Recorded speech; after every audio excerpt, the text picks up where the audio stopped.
let the games begin. What So, time of day is it right now? what's that? What time of day is it right now in the game? It is about 5 p.m. and these two are in the chop. They're in the dusty environs of the chop, standing in front of a loud, bustling squab stand. There is a line of people down the street, all waiting to eat the delicious birds on sticks with a gamey, just greasy, delicious smell. Miki and Crash both have juices running down their faces. And it is a very appetizing smell that emanates from this crowd of people. And Trios appears dressed in clean and jaunty clothing, a sight to behold. Good evening, my friends. Looks Right, like you are hi. having good food. Sorry I missed the ball. There was some people I recognized that I decided to have a word with. So, N- where is everyone? No worries. Basnik ran off somewhere, and Oh, this is a new companion of ours, Miki. Mm. ah, hello Uh, there, Miki. Miki kind of waves, and then she casts a little mind illusion to speak, and she says, "Nice to meet you. Uh, sorry, I can't talk without the aid of magic or my little whiteboard, um, but I hope that isn't too offensive." Of course not, Miki. This is quite an interesting use for that spell. I've never considered that. Mhm. Good to meet you. Would you two like to describe what you see when you look at each other? Sure. So, Darius looks like he's a tabaxi. That's the word for it. He's a small-sized tabaxi, about like 4-ish feet tall. He's mostly silver. He's got like sort of black stripes along the top of his head going down towards his back. But he's dressed in some pretty flamboyant Rocinante clothes, which is like kind of old Spanish clothes. Mhm. He looks like basically like a Puss in Boots kind of dude, but with like more clothes. Like Mhm. if you completed that outfit a little bit. Um, I have my bag of holding active right now, so you wouldn't see my rifle and guns and stuff. So, but yeah. Gotcha. Yeah. For Miki, you can tell that she is a very tall, Eladrin elf woman. She dresses in like a sort of mage-like robe, a brown like little mage-like robe with like little choker with like little stone of amber uh, on her neck. And yeah, she is very well endowed for a charismatic elf. What brings you into our little group? Mhm. Uh, she does the mind illusion again. Um, I kind of just appeared in the castle. Uh, my memory is not there all the place, but I remember helping out the prince, and events happened, and they don't quite match up uh, to what happened here. But uh, I'm just trying to find out what happened to me, and I'm helping Crash and everyone around here until I figure it out. Ah, so you've have memory loss. Mhm. I have bits and pieces, but uh, it's all staticky and yeah, only bits and pieces. Interesting. You came from the castle. Do you know if you're, nobility? Oh, I remember growing up in the northern part of the Elvendale in a place called Henneke Forest. But my memory from recent events is most foggy. I still remember remember my remember what happened over the last couple years, but everything seems kind of different. DM, that place that Mickey just described, is that like, I forget, I'm trying to pull up the map right now. But is that like the Elvish area that's like completely closed to outsiders and stuff? Yeah, it's a place that hardly anyone has gone into except for the elves themselves. Interesting. Okay, well, welcome to the group, Mickey. I would assume that Crash here has filled you in on what our purposes. Yes. Yeah, we're all of one mind. Speaking of such, Trios, we've had a conversation recently that we should probably fill you in on in a more private space. Okay, well, it is getting dark, I suppose. Perhaps we should head back to our rooms. Sure, that seems as good a place as any. A good Okay. place then. So yeah, the people in the area you're in are still teeming for these squabs, these delicious squabs. Drios and Miki, make me a perception check, please.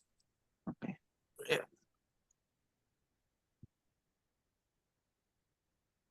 I forgot to open up the dice. You caught me as soon as I was starting to run off to the bathroom. Perception, you said? Yeah. Ooh, not great. None of you notice anything. Terrible feeling. Crash, give me a perception roll. Okay. I get to have fun. No. Also not great. No, Oh, starting off strong. nothing of interest transpires. Is it too late to do my Tides of Chaos? Mickey, did you roll already? I didn't see your roll. I rolled right before you. I guess Oh. it was when you were connecting. You can use roll Tides of Chaos to roll again, but you will need to roll on the wild magic table. That's fair. Do you want me to do Wild Magic first? Nope. Roll perception first. Gotcha. Totally forgot you were a wild. There we go. Okay. So you notice a little kid with her fingers in Drios's pockets. Oh. Mm, I kind of poke Drios and kind of step on the other side of the girl, and then minor Lucian. Hey, you probably shouldn't be poking in people's pockets. oh, Go ahead and roll on the wild magic table, please. See if you kill all of the people that are eating squabs right now. 71. Oh, what is that? Disintegrate this poor 71. Well, you gain resistance to all damage for the next minute. oh, So, Yay! So this kid stabs me. I'm fine. as you turn to talk to this little girl, your skin glows a light blue and white. And she looks startled as she stared at you, and she says, "Oh, I'm sorry. I thought I dropped something in his pocket. My bad. Forgive me." And she starts to kind of sneak away. Oh, hold on there, child. What did you think you dropped in my pocket? My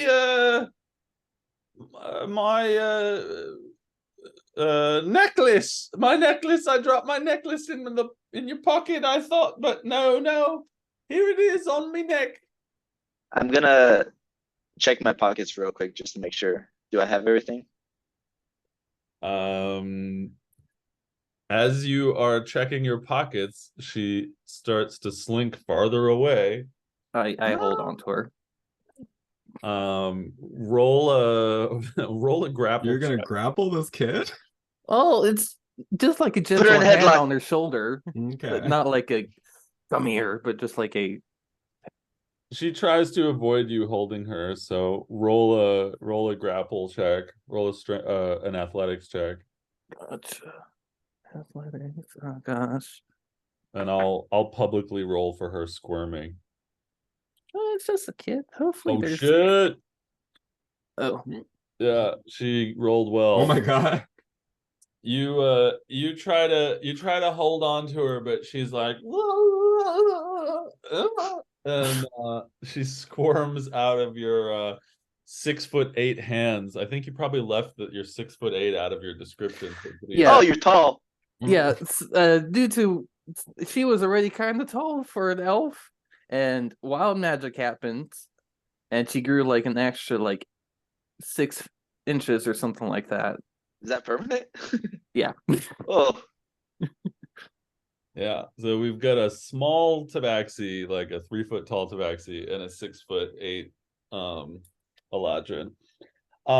So Drios, you are feeling all of your various implements and artificer bits and bags and bobs as Miki is wrestling with this little girl, and she's squirming out of her hands. Crash, what do you do? I think I'm gonna I feel like this kid's got it, but I'm definitely not comfortable with my buddy here grabbing her. So I'll just say like, y'all, it seems like any conflict here has passed so long as we're all collected and have everything we need. Looking over at Trios, looking through his stuff. so that's what I am trying to find out. So the kid takes another foot or two step away from Miki, and Drios, you notice that 10 gold pieces are missing from your pockets. Is that it? That appears to be it.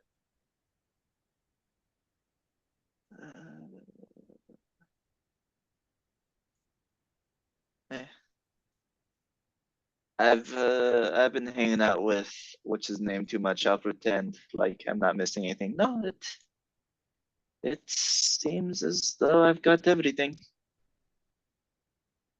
And the kid takes another few steps away. She looks like she's about to start running. Little sister, please do not make a habit of losing your personal items in other people's pockets. Others may not be so understanding as ourselves. All right, little kid takes off. Each of you loses 10 gold pieces. Oh, I have no money, Fair enough. each. so that's fine. That's different. You lose 10 gold pieces worth of pocket lint. Okay. That's Wow, fair. I'm cleaner. She takes your future money. She garnishes your wages.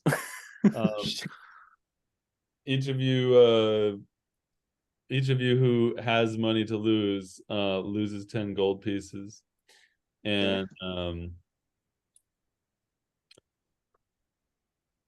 what did you do with your money? You gave it to I gave it to Trios, I think. Right? Which I gave it to one of you. If you say so. Like, I don't want this money, take it. Yeah, That I might was like, be- I it tried might to be give it in to my- the first. It might be in my bag of holding, in which case I don't think she would have been able to find it because you have to like, don't you have to have a good Yeah. idea of what you're digging around for when you reach into a bag of holding? I If I remember also right, if I remember right, I think it got divided up evenly at the end. You were trying to yeah, get rid of it, and then we ended up dividing it up. I But think so. I can look Because it I up. just tried to give it to the first like working class-ish person I saw, and you were like, no, maybe You give it tried to to us. give it, you tried to give it to the tailor, and he was I was really like, upset. oh, like, oh, look, a working He class was person here. insulted You need money, by and but that. he was like, no, I'm wealthy. I'm great. So yeah, All right. pass this So information. the kid leaves, and you all are still heading back towards your rooms. Yeah. All right. Let me get my little map because I love having my little map. I love the part where I talk about where you're walking to and show you on a map. It's If only I was amazing. writing Milano, he can't be surprised. He would have let me know what was going on. Milano is a weapon of warning. Imagine getting caught by a horse. You try and pickpocket someone, just So y'all went down here to Chance's house and were not recognized, and now you're enjoying your squab over there and attempting to hang on to your belongings. And you start leaving the chop, walking down the road that separates the dusty chop from the shipyards and the environs of the people that unload the boats. And you cross the bridge, 5 or 6 p.m.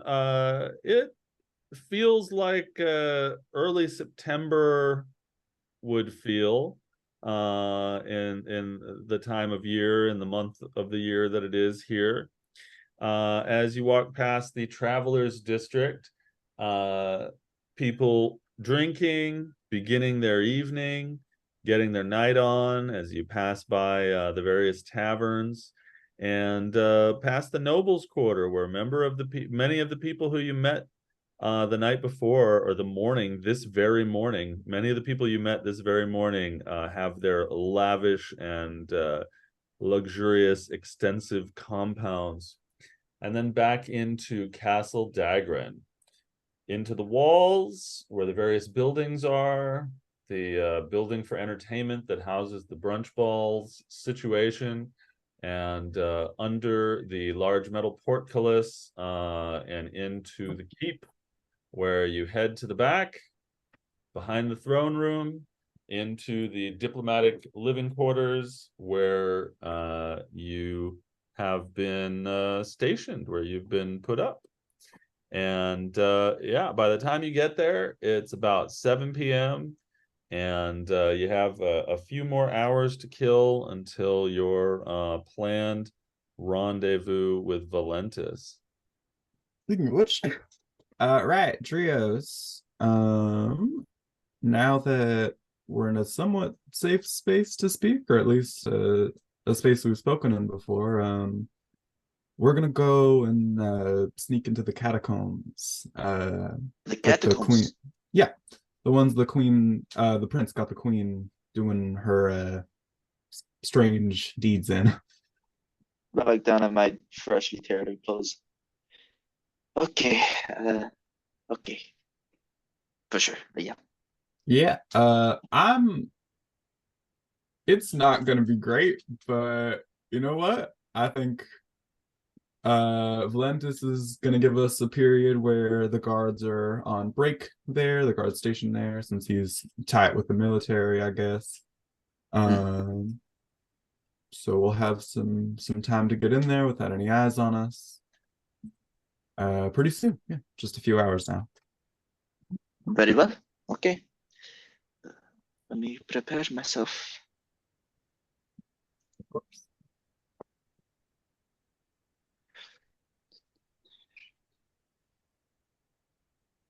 Well, if you all want to just wait in your rooms from about 7 until midnight, you can. If anybody needs an official short rest or anything of the like, Mhm. Can I go into a trance for 4 hours? You can. I might need to recast Mage Armor, actually. It has an 8-hour duration. Mm-hmm. You just perpetually have mage armor up. Yep.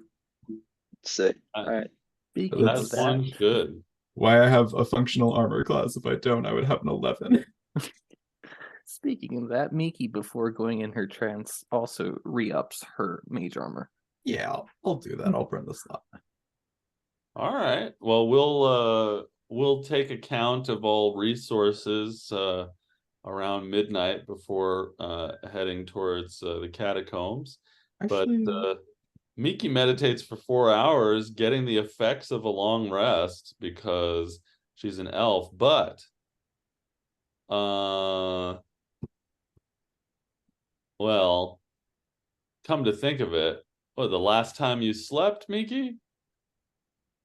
The last time I slept was Not b- after the big throwdown. yeah, it was before the big thing that happened that she has Yeah. a clear picture of at least a scene in her head of that.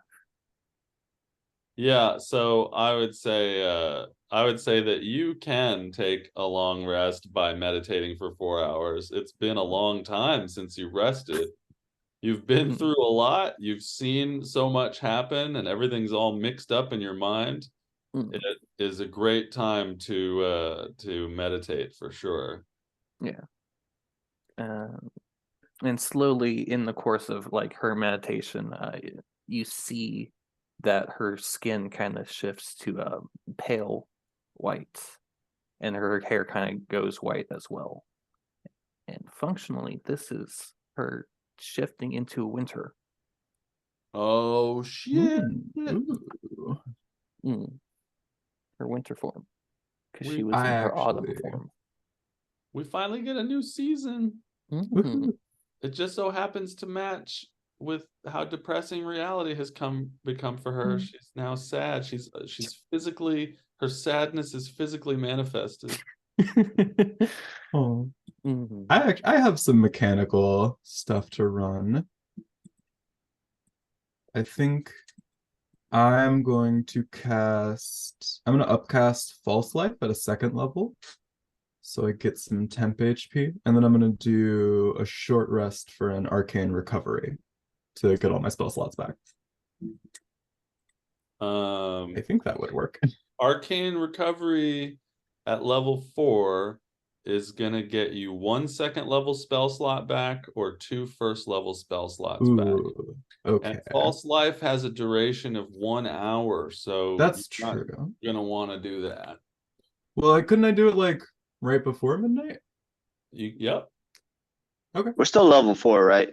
I'm not. Okay. Oh, but I yeah. couldn't do it and short rest. Fair.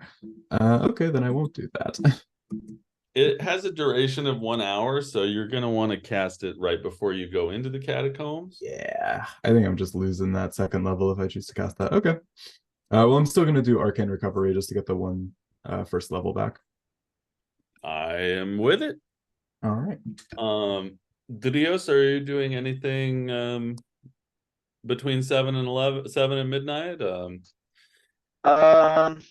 Yeah, sorry, I was just looking up some rules. In order to infuse something, I need, The end of does a that, long rest. that's a long rest, yeah.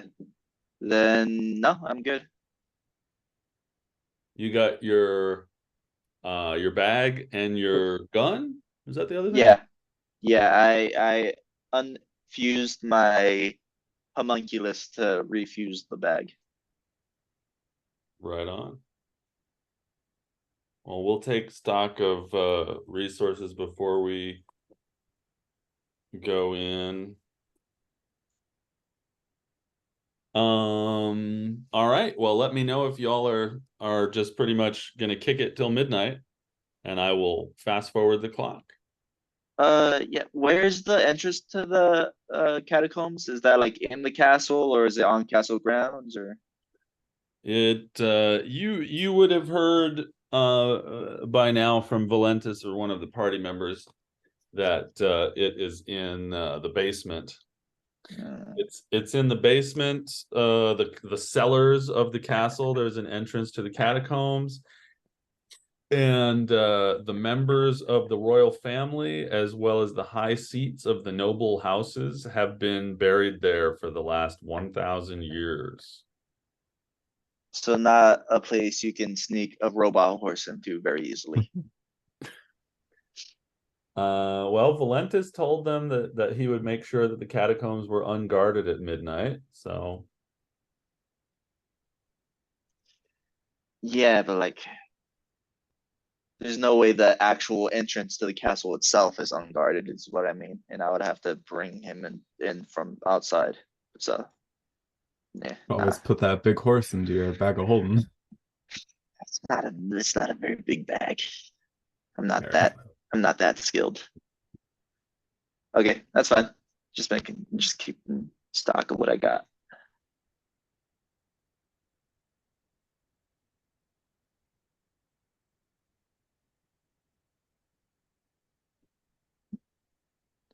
We all good? Yeah, I think so. All right. I don't know. Bag of holding, it's a bag of holding. I think you'd be able to do something there. Can Anyway, you fit a medium-sized creature into the opening of a bag of holding? I mean, I've heard a lot of people talk about stuffing people into bags of holding. That's true. I mean, you he can't- doesn't need oxygen, so I guess it's your ruling. Is the elastic around the entrance of the bag that stretchy? It says roughly 2 feet in diameter at the mouth. Feet in diameter. I mean, if I just have him fold his feet up, then I guess I can do that. So I'm gonna head out and see if I can make that work. The Also, bag can, weirdly, the I bag could can hold probably up go to in there. 500 pounds. The bag can hold up to 500 pounds. The bag weighs 15 pounds regardless of its contents. Yeah, so if you can fit him into a 2-foot diameter opening, then you can fit him in there. Sweet. I'll head out to the stables or wherever they have him set up, and when no one's looking, I'll try and squeeze him into there. He's a robot, so he shouldn't be too uncomfortable if I make him contort his legs a little weird. Yeah, and he creaks and moans. Hey, deal with it. You'll be all right. You'll be all right. Jesus. But he makes it in. Yeah. The mechanical horse. All right, so eventually 11:57 rolls around, and a servant comes by and says to you and knocks on the door to the hallway. Someone knocks on the door to the hallway. If anyone opens the door, they'll see a servant. And which we would open the door. So you open the door to the knock at 11:57, and you see this person, and they're like, hello, I was sent by Valentis to tell you that now is the time. That's all I know. Thanks, buddy. Guess we're heading out. Now is the time. Okay, have a good night. You too. So you all ready to start heading down? Very Yes. quickly, I'm like, hey, should we like stealth? I don't know. That feels strange to do through a castle, but Yeah, I mean, once we get closer to the basement, perhaps, but just through the hallways here, it would look more suspicious, I feel. If we Alright. act as though we do not belong. think that makes sense. Miggy just kind of nods. So you Oh, your hair changed color. How interesting. Yeah, she mind illusions, and this time when speaking, you can tell that it has a lot less energy in it, and it's just her voice was a little bit more of like a kind of more rural English accent. I can't do it, or else I would. But it's just a lot more relaxed and more just kind of slightly deeper. And she goes, yeah, it's a little racial trait. Whenever I have a big change in emotions, it kind of happens. Ah. It seems that there is a lot to learn about your people. Okay, Certainly. start heading down. Yeah. So you walk through the midnight castle hallways of Castle Dagran, the cold gray stone, the large blocks illuminated by a few flickering torches, and a few guards who are not suspicious of you because they are there to protect you. And you make your way through the quarters that you were in, and down to the first floor, where a wide, twisting gray stone staircase would take you down to the cellars.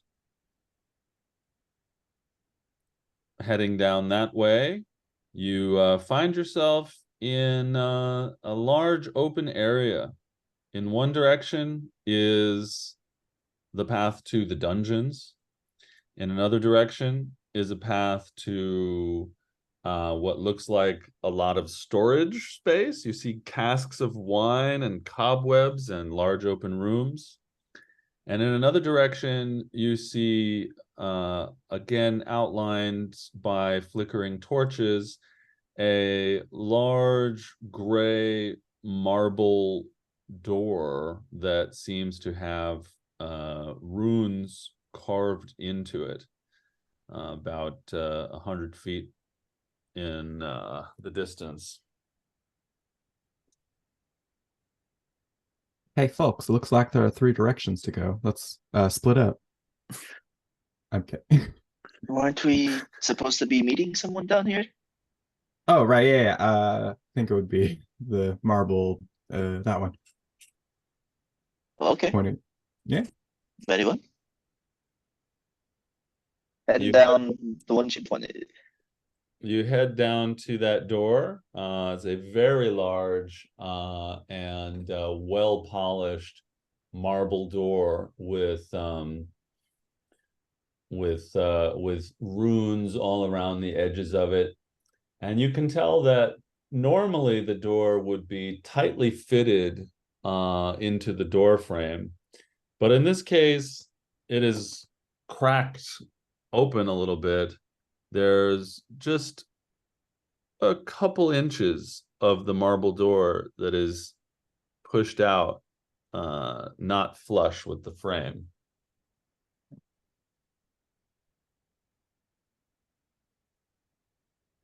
I'm gonna slowly open it and try and peek around the corner of the door, see what's going on inside.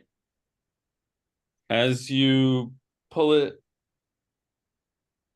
you see that the door is almost a foot thick of solid marble. It should be very heavy, and yet it swings extremely easily and cleanly, as if perfectly balanced. And this massive slab of marble swings outward, revealing a dimly lit corridor that goes directly downward, really a staircase. You see at least 40 feet of very steep staircase going downward. The walls and ceiling and floor are all constructed of 1 foot by 1 foot gray marble squares, clean, uniform, polished marble squares And about once every 5 feet, you see a crystal of some sort flickering dimly in the wall, providing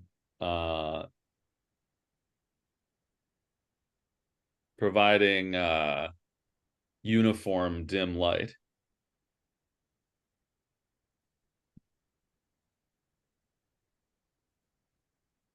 Miki kind of speaks up and she says, I think this is the staircase from my memories. If yeah, this definitely is the staircase that I remember. You've been down here before? Yeah, I want to say so, yes. Oh. Maybe it was slightly different, but it was definitely this staircase. We were passing by it. Very well. Do you have any inclinations about it? Simple reading of your memories? Do I?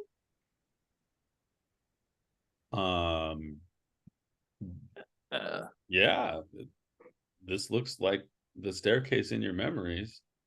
Do you know if there's anything dangerous down here? Right, yeah. It's a bit foggy. I remember being down here for a while. Yeah, it seems.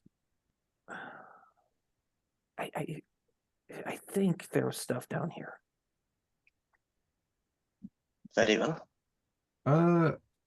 I'll leave this one up to y'all, but if you want, I could take a little time and ritual an alarm spell up here, just to give us a little bit of notice if anything happens while we're down there. Can't hurt, I suppose. It would take a little time, so if any guards came back or anything, it might be risky, but Well, I don't think they'd come inside of the catacombs, so as long as we close the door, I think we have some time. all right. Yeah, I'll let's I guess go in and close the door and I'll set up for a little bit. So you all go in to this steep staircase and pull this very thick, massive marble door shut. And as it shuts, you hear a little click.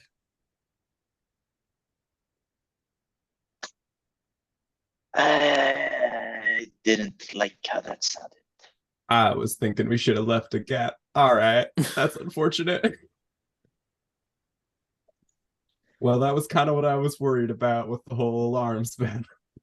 Well, at least we do I not have to waste time now, I suppose.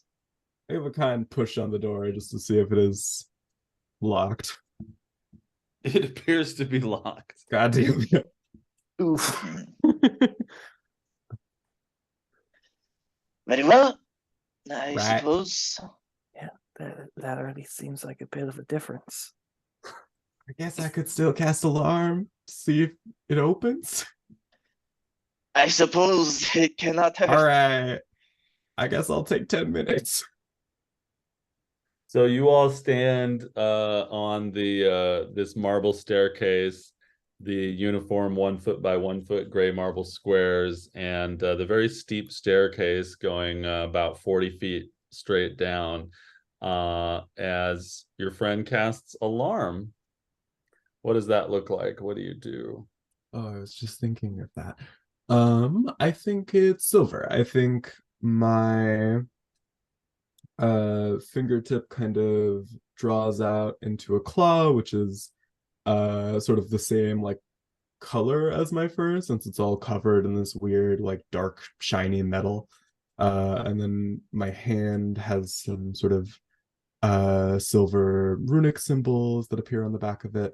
And my fingertip flashes silver, and I kind of, over the course of 10 minutes, this is the thing you can really do. You like silver shaving drawing is a thing. So I just etch in these like runes and sigils that I sort of have this internal connection to.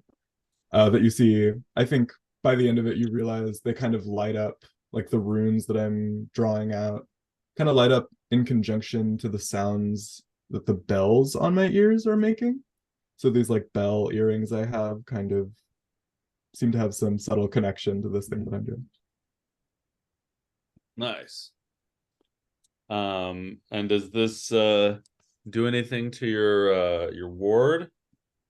It would if my ward had less health, but I would just heal my ward.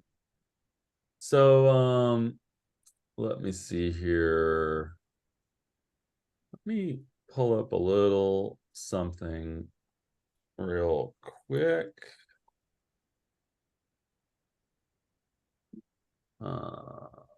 Crash. You haven't had a battle in a long time. I was just thinking that. What's your new HP? 25. Okay, so that's the same. All right. So 25. And did you cast Mage Armor? Yeah, I cast Mage Armor, and then I Arcane Recovery to get the spell slot back. So you're at AC 14. 14? Yeah. And are you gonna cast False Life? No, not right now. Okay. So what spell slots do you have left? All of them? I have all my spell slots. Wow. Ready for Yeah. battle. Being conservative. And Miki got a full-on long rest. Yes. And oh, interesting. I pulled up the wrong character sheet for Miki when I was setting up. Let me see if I have it online here. Give me 1 sec. I'm just doing a little bit of prep before you all get attacked by a bear. If you need me to send it to you real quick, The I can do dreaded that. catacomb bear. Yeah, wherever you go, there's a bear. I guess I'm being hunted. It makes sense at this point. Character death Sniff out 2. I'm fear. ready. That's the Jake DMing style. As there's always an unbeatable bear wherever you go. Okay, and then Drios. Is your HP still 27? Yeah. Man, you guys, it's about time you guys leveled up, I think. But it'd be nice. Well, I'm gonna get Kaz out of here until Kaz and Basnik show up, somehow joining you in the catacombs. I can see Basnik falling down a pothole or something. Yeah. And Just Kaz, popping. who's super worried about him, follows. Oh. All right, and Drios, where are you at with spell slots and stuff? I'm full. I didn't use any All right. since that last battle, and I've had a full rest after that. Long All rest. right. So yeah, you all are standing on the stairs. And an alarm has been set. What's next? Let me read the spell alarm just to remember what it does. While she was doing that, I've been getting a horse out of my bag of holding. Jesus. And your horse emerges, squeezing. It gives you a look as if it didn't enjoy being trapped in there. You'll get over it. Do not worry. You'll have to get over it because I'm gonna have to do that again once we get out of this blasted hole. And I guess I'm the tankiest of the group, so I'll hop on and Oh god. head on Oops, all down. spellcasters. Prepare to die. All spellcasters, not a single cleric in sight. Love it. So Milano has AC 15 and HP where is it? 5 times your artificer level, so 20 plus your intelligence mod plus 2. AC 15. Yeah, HP 20 is what I have. I think it's more than that. Is It's, it? yeah, it's 5 times 4 plus your intelligence mod plus 2. Oh, well, 5 times 4 already makes it more than 20. We'll do that. Maybe he got damaged and I just forgot to bring it back up. So yeah, it is we have that. All right, so yeah, your horse emerges, it gives you a look, and now you're all standing on the stairs, and Drios, you're going to mount up on Milano and ride him down the stairs. He has vigilance and I have dark vision, so keeping an eye out. All right. So yeah, you make it down you make it down the stairs, and you find yourself at the bottom of the stairs facing west, and there is a medium-sized room. The only thing of interest in the room, besides the 1 foot by 1 foot marble squares that are everywhere around you, and the glimmering lights in the walls that make everything a bit dim, is there is a carpet in the middle of the room. It's like a 5 by 5 sort of rich green and red carpet. It looks very nice. It looks like some quality material laying there on the floor.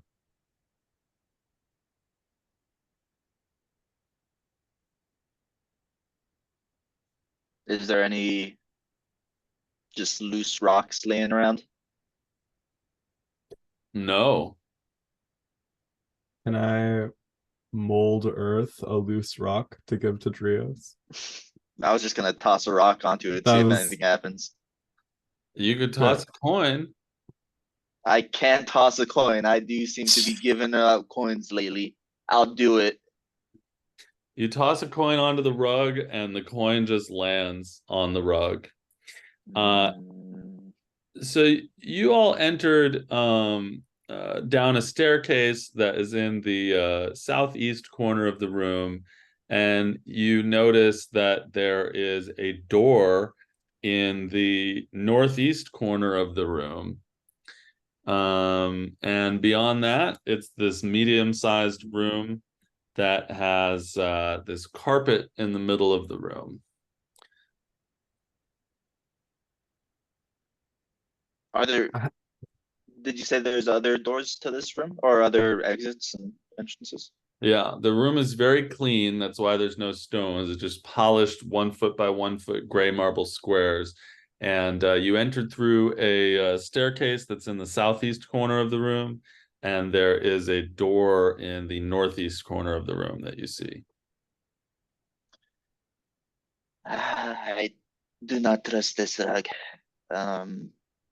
Unless you all want to wait for me to ritual cast detect magic, I think we should go around it if we can. I kind of agree with you. I also don't trust the rug. That was my instinct. It's a sketchy looking rug. It's a sketchy rug. Part of me thinks maybe it's sketchy because there's something under the rug. Part of me thinks maybe there's something bad under the rug and we don't want to move it.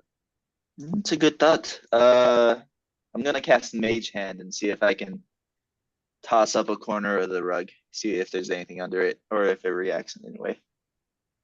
All right, you toss up the corner of the rug, and it reveals more marble squares underneath the rug as the rug kind of diagonally folds in half, exactly as a rug would. Okay, I'm just gonna push the rug off to the side of the room. We'll continue on our way. You do that, and nothing Door. Is there something special? nothing of interest happens as you push the rug to the side. And yeah, somebody roll me a perception. I will do so. I mean, what?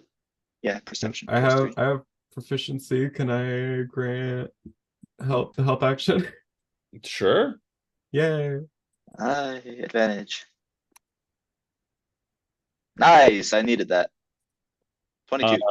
Woo. Yeah, you see some glimmering in the dim light, and you notice that some of these marble squares have names on little nameplates on them, and 3 of the nameplates have gold backing to them.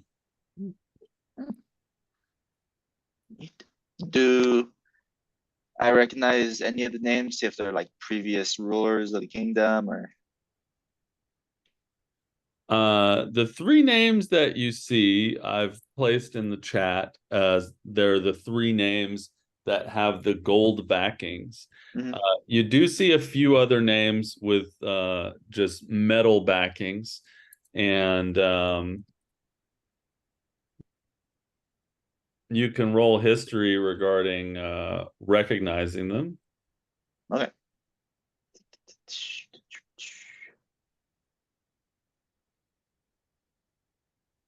Yeah. Yeah, in line with what you've been told before coming down here, or what you heard your party members heard from Valentis, these are the names of high seats of various houses, and or rulers over the past 1,000 years. Interesting. Yeah. Okay. Keep going in, I suppose. I'm not gonna rob these dudes' graves for their golden plaques, so. Out of character, Valentis told us he would meet us. Did he tell us that? That's what I thought. Um, I wasn't there, but I guess he said that. Okay. Okay. I guess we'll keep moving.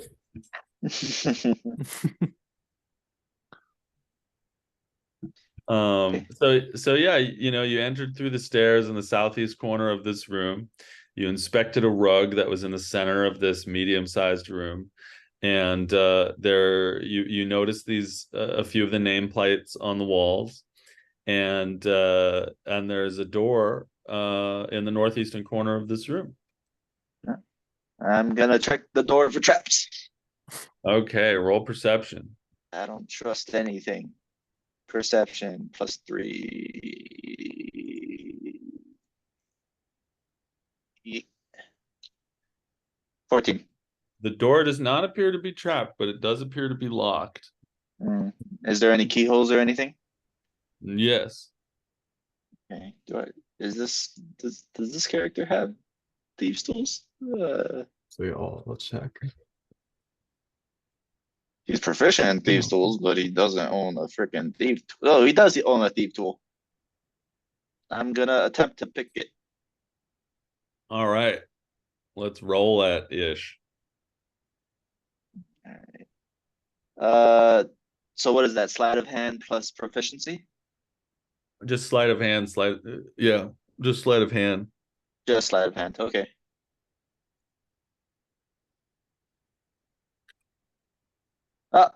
I no longer have a thief tool.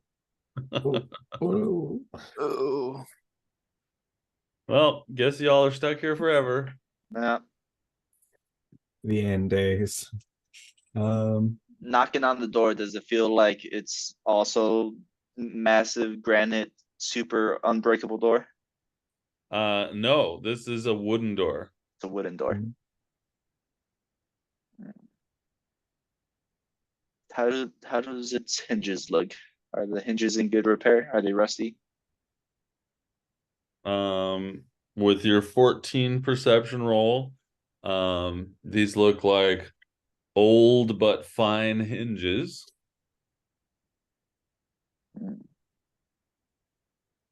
Because I know some hinges, if you give them a little leverage, they pop up. But I don't know. Are these those are like cheapo hinges? Do these look like those kind of hinges? They don't look cheap. Yeah. Hmm. Well, my end of my lockpick is in that block. Do you guys have any ideas? I mean, I can just blast it, but I, if y'all I want to mean, do Milano is pretty good non-destructive, at kicking things down as well, but I suppose we shouldn't make that much of a trace for ourselves. But oh well, whatever. yeah. All right. Oh, Looking at my cantrips, trying to see if spell slots. I regret not buying Thief Steals. all right, Alright. Milano. Time to put those legs to good work. He's gonna force empowered rend this door with his hooves. Okay, describe what that looks like, please. Yeah, he's just gonna turn around and with both of his hind legs just freaking donkey kick this door with as he does a flash of blue light emanates from his hooves as the force energy emanates from him. All right, roll athletics for your horsey. Athletics. So okay. Yeah, we wanna see a 13 on the roll. Okay, hold on. Athletics is strength. He has a +2 to strength. So That's why we want to see a 13 on the dice. yeah. Nope. Ooh. But you can I just used up all stand my there- luck on that earlier 20. You can just stand there and keep banging on the damn door. Alright. Yes. No, Give no, it no. another couple kicks. Can I try? You want to just blast it? I want to hit it with firebolt. Well, Okay. don't waste a fireball on it. Firebolt, firebolt. Oh, firebolt. Gotcha. Yeah, yeah. All Go for right, it. roll the hit and roll damage. I was like, dang, yeah, Okay. fireball this early? What the heck? Yeah, it's time. That would Leveled be enough. a terrible idea in the room you're in and the size of Oh no. I don't care how big the room is. I said I cast fireball. Oh god. roll damage. Just a 13. Okay. Oops. Do the strawberry D10. I don't think I plus anything to this. Oh, Cute. hooray. All right. The wood splinters, the door catches on fire, chunks of it fall into the room beyond, leaving enough space for you to shove your hand through and open it from the other side if you like. This beautiful, classy crypt catacomb place where royals are laid to rest, which is so clean and beautiful, is now defiled with a broken and burning door that you can use to continue on. I feel good. I feel like I'm in my element. There's no way we're getting through this non-destructively. Let's go. Once we get to the other side of the door, I will try to mend it as much as I can with my mending. That'll work fine. Some of the charred parts might be a little tough, but Yeah, it just ends up stained. You spend about a minute casting mending, and you see the wood of the door knit together, and now it's just a stained and charred door in this beautiful space. I think this is mahogany. It would be a shame to leave it broken. If I keep casting firebolt, maybe it'll just seem like a burn finish, you know? Like how they do that to wood sometimes.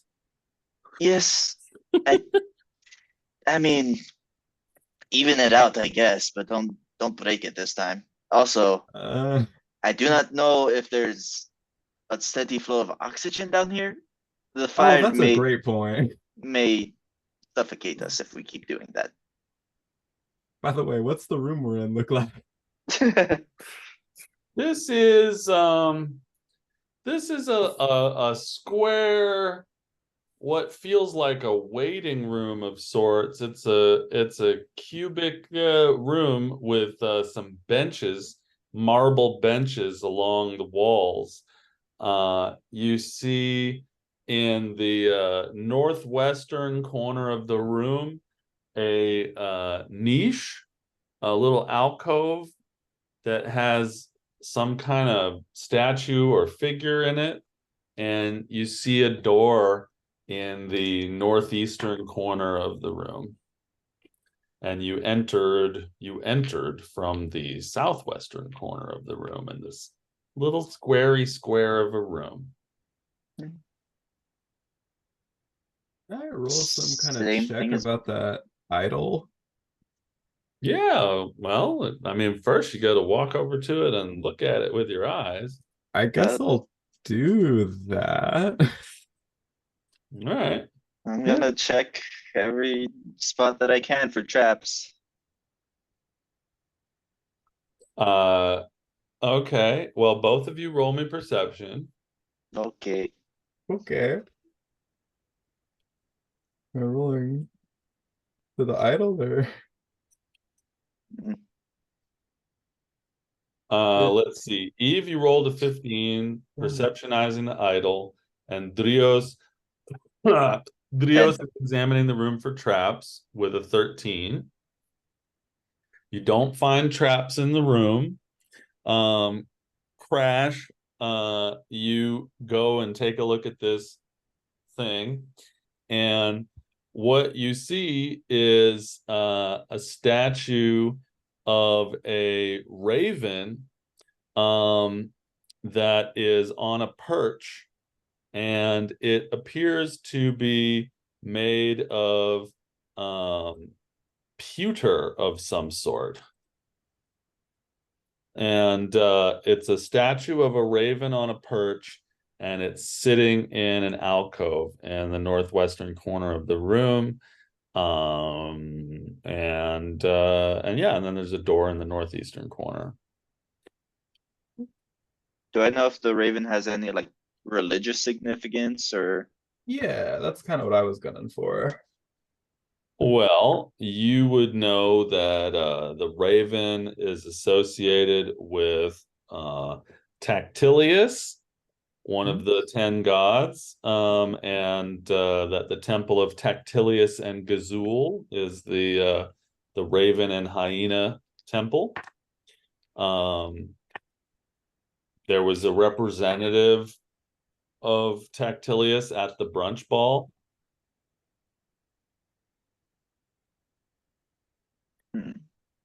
Thought of as a good guy, bad guy, morally ambiguous guy.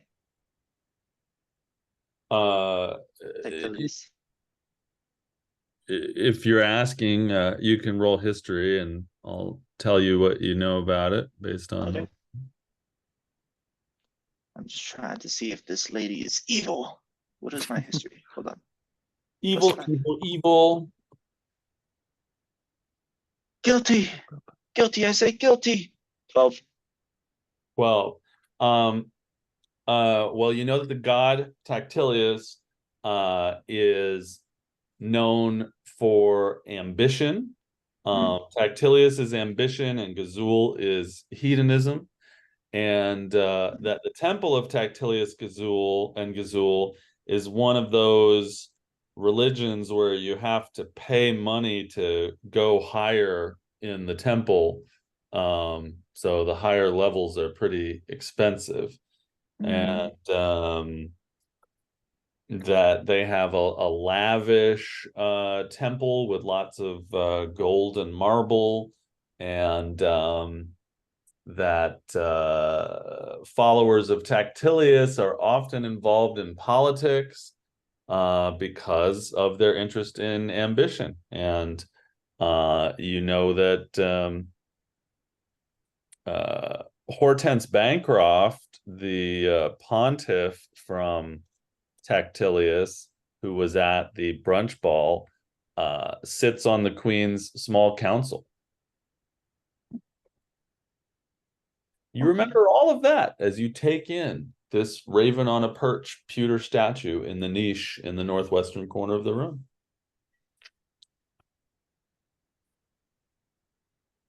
A bit gaudy for my taste, but not that odd, I suppose.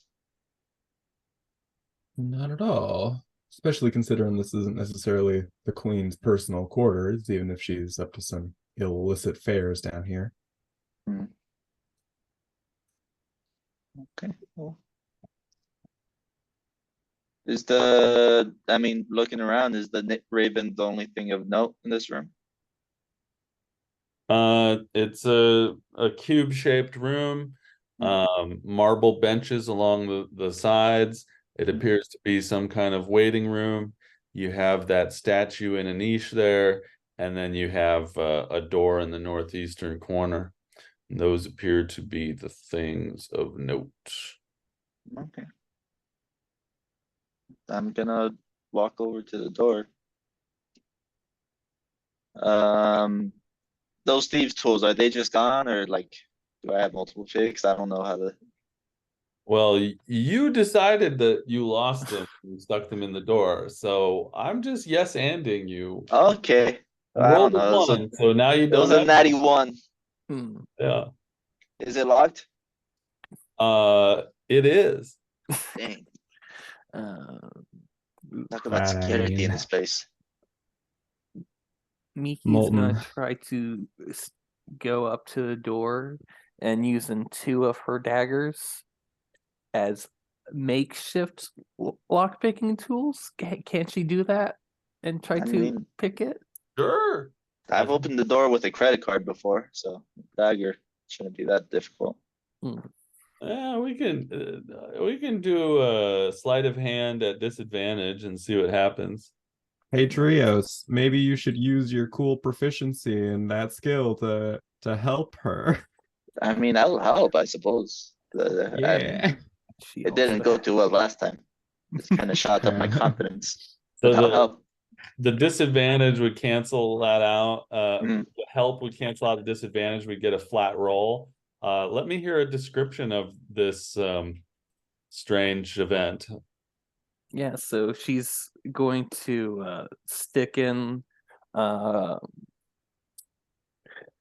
golden dagger as like the main picking one, and then using the basic dagger as the turning tool part of the lockpicking tools, and she's just kind of trying to fiddle around, kind of doing some general lockpicking maneuvers. And how is Drios helping? Darius is gonna take one of his gold pieces, rub it against his sleeve a little bit, and it's gonna start emanating a faint glow. And I'm just gonna make sure that crack that she's trying to shim the dagger and is well illuminated, and talk her through it. Like, okay, so there's the deadlock right there. If you can try to get that dagger in there, press the point into the bar and pry it back as much as you can.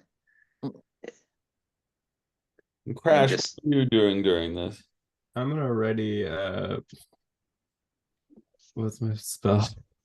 I'm gonna hold a oh my god, I'm gonna hold a firebolt. Just can I do it for both if there's a big scary thing on the other side of the store, or if they fail to open the door? Sure. All Sure. right. All right. Give me a flat roll, Miki, on the picking. Gotcha. A 13, huh? Mhm. So as you two are screwing around with the knives and the little light, you hear a click. You hear a couple clicks before you get the door unclicked, and then you hear another click. And two things happen. One is when you hear a click on the other side of the door, you hear a thunk. Almost like if somebody dropped a full metal trash can, like a metal trash can that was full. You hear a thunk as something hits the ground. And as you finish unlocking the door, Drios and Miki, darts shoot out of the wall behind you, Hmm. and Drios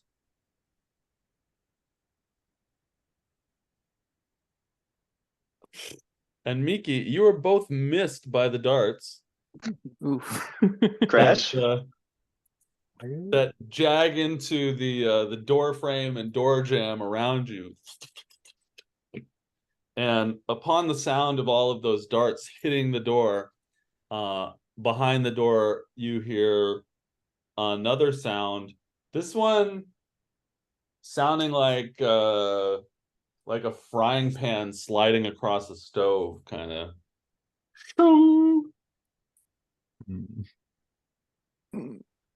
Hmm. Things sound bad in there, y'all. Do I get a ping from alarm at any point? From somebody coming down the stairs? Yeah. No. Okay. It's multiple feet of solid granite, so it should help keep noise to a minimum. Oh. Mm.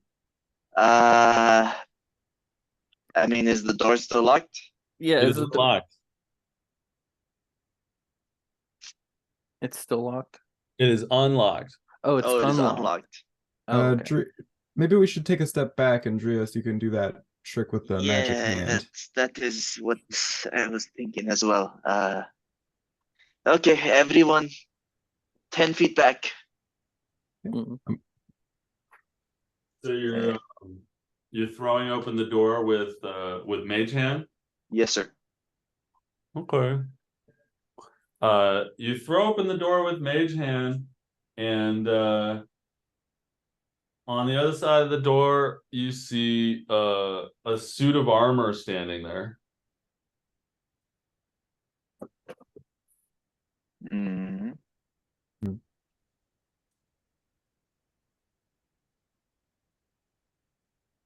Like right in front of the door, or like 5 feet back from the door. It's it's dimly lit, like all the rooms are dimly lit with these crystals, and you see sort of a rectangular-ish room going from east to west, the length of the lengthy part of the rectangle, and from what you see beyond the door, you see a suit of armor standing there. with my mage hand, can I give him a push to see if I knock him over? The push does not knock over the suit of armor. It appears to be heavy. Mhm. Mhm. Mhm. Yeah, I think this might be the thing that made the sand. I think you may be onto something there. It's not moving at all? No. Andreas, maybe we should stay in this room and you should take 10 minutes to cast Detect Magic. Yep. Okay. Okay. I'm gonna sit down, crisscross applesauce, and start making this ritual. Okay. Yeah. So you all are standing around in this cubicle room with the Raven statue and the waiting benches, and you've opened a door, and on the other side of the door is a suit of armor and a rectangular room that you can't really like see all the way into, and you guys are just waiting while Drios is casting Detect Magic for 10 minutes. I'm gonna hold on to the held attack. Miki is curious and tries to poke at the raven statue. Just kind of looking at it a little bit closer. Yeah. Okay, you can roll investigation or perception on the Raven statue. Also, how tall are these rooms? Well, How uncomfortable is Mickey standing up? Oh no, she's not, at least in this room, at least in this room and the rooms you've been in so far, the walls are, the ceilings are a good 10 feet high. Okay. Because I was imagining her picking the lock with the little daggers, and then just me with the light, little flashlight, trying to not get in her way, but that wouldn't. She's probably way taller than me. I'm not in her way. Miki, you feel like the little raven statue is laughing at you as you are completely unable to understand anything interesting about it. Fair enough. It fits in with your overall depressed mood. Mm. Even Why the even- statue thinks I'm dumb. Why even try to It understand feels the like if statue? this was a hyena, it would be laughing at me. Well, perhaps we will see a hyena further down. As I understand it, they religiously they seem to be somewhere. So if anybody wants to tell me anything that they're doing during this 10 minutes, you tell me. Otherwise, I'm going to say that the 10 minutes passes. And you finish casting Detect Magic.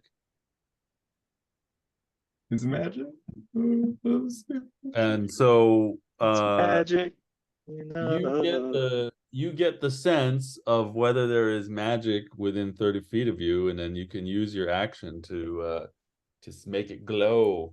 And so you get the sense that there's something magic, and then you take your action, and the suit of armor is glowing magical. Who'd have God. thought? Can Let's I tell what jump school in. of magic? Yeah. The school that makes magic armor suits move. Conservation. Cool. All right. Yeah. Very magic suit. Okay. I do not think he's friendly. I think we just get it. I mean, What you are we want to gonna shoot do? that Sneak firebolt around the real magic? quick? See if he Yeah. reacts to it.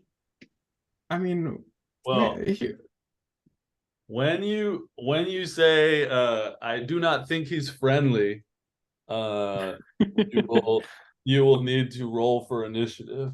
can my Cool. thing go off? Can I use my reaction to Of blast course. it? Yay. But roll me initiative. I'm adding in my little battle camera. So Ooh, another natural one.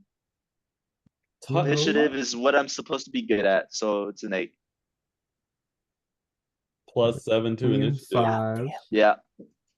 Oh my god. Usually I'm pretty quick on my feet, but Yeah, Listen, that especially roll- after this staring at this statue not moving for the last 10 minutes. You would think that you'd have some semblance of something on it, but yeah, getting up on my feet after casting that ritual, I have pins and needles all throughout my leg, and I'm trying to wake him up. yeah, as you say, as you say, whatever it was that you said, like, I don't think this thing is friendly, it Yeah. lurches towards you. And yeah, it catches you off guard with your pins and needles. Let me see here. Okay, tell me, Drios rolled a 7. What did you two get? I got a 5. I got Wow. 5 also. Wow. Wow, y'all. The person that rolled a 1 is the highest in initiative. Oh no. Yeah, there you go. That Well, makes me feel a little better. he's the highest player character in initiative. I'm gonna just grab a soda and change the music. Let me see if I can turn this upside down.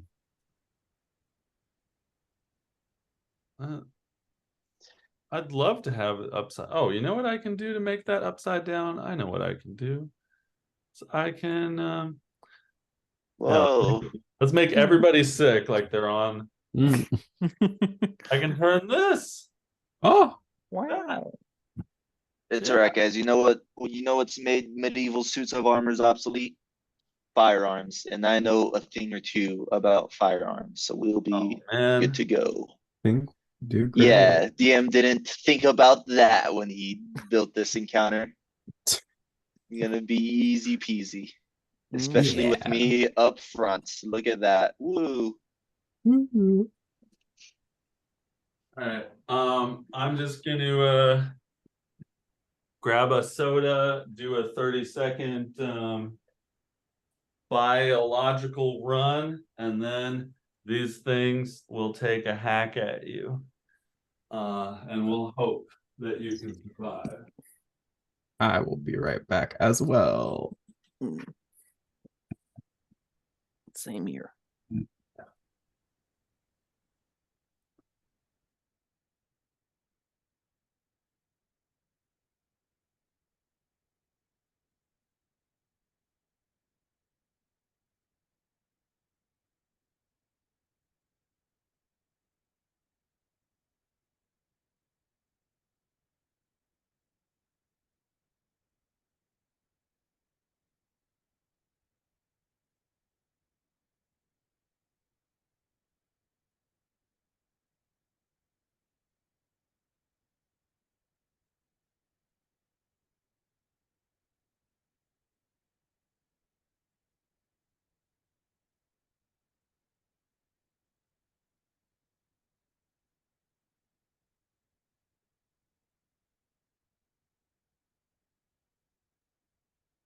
Thanks. Oh, hi. Hello, darling. Hello. Two of hearts. What? Oh yeah, music. Okay, music is the last thing. Do do do do do do do do do. Do, do.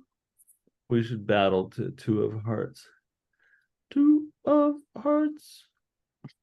Two suits of armor that beat as one. Mhm. Yes. Battle time. All right, I'm ready when y'all are. But since nobody's back, I'm gonna Sorry, I was just closing back. the puppy gate. All right, as soon as Crash is back, we're going, but I'm going to eat a piece of candy. Ooh. Waiting for her. Ooh, piece of candy.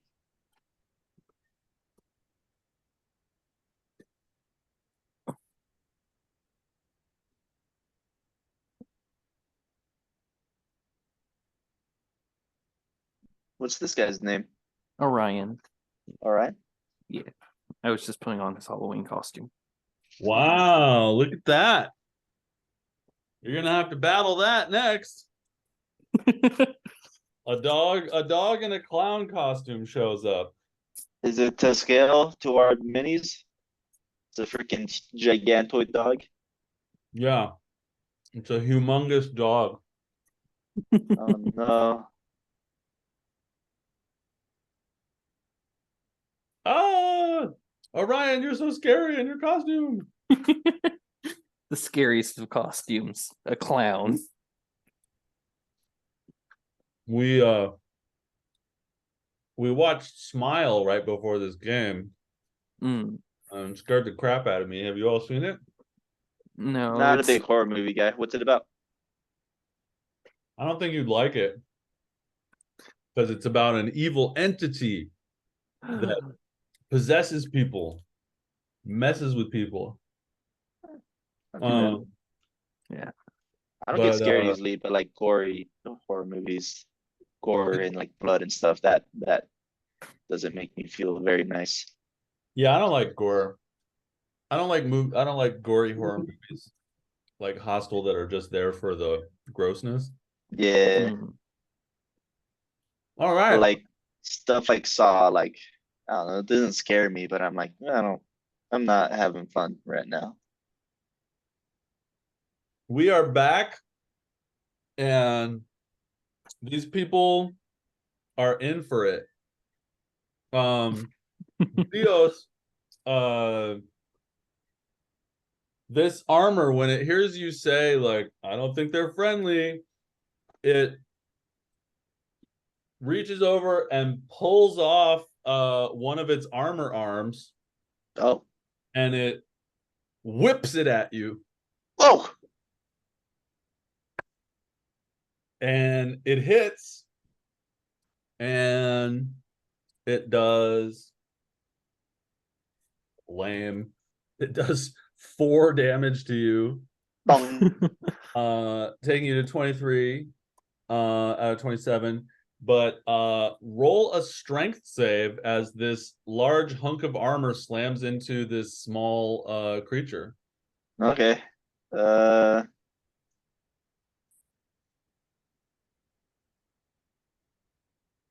14. That was pretty good, but not good enough. Ah! You're knocked prone. That's all, just prone.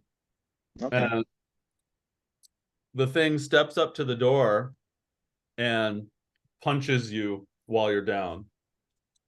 That's not very kind of him. Rude. Yep.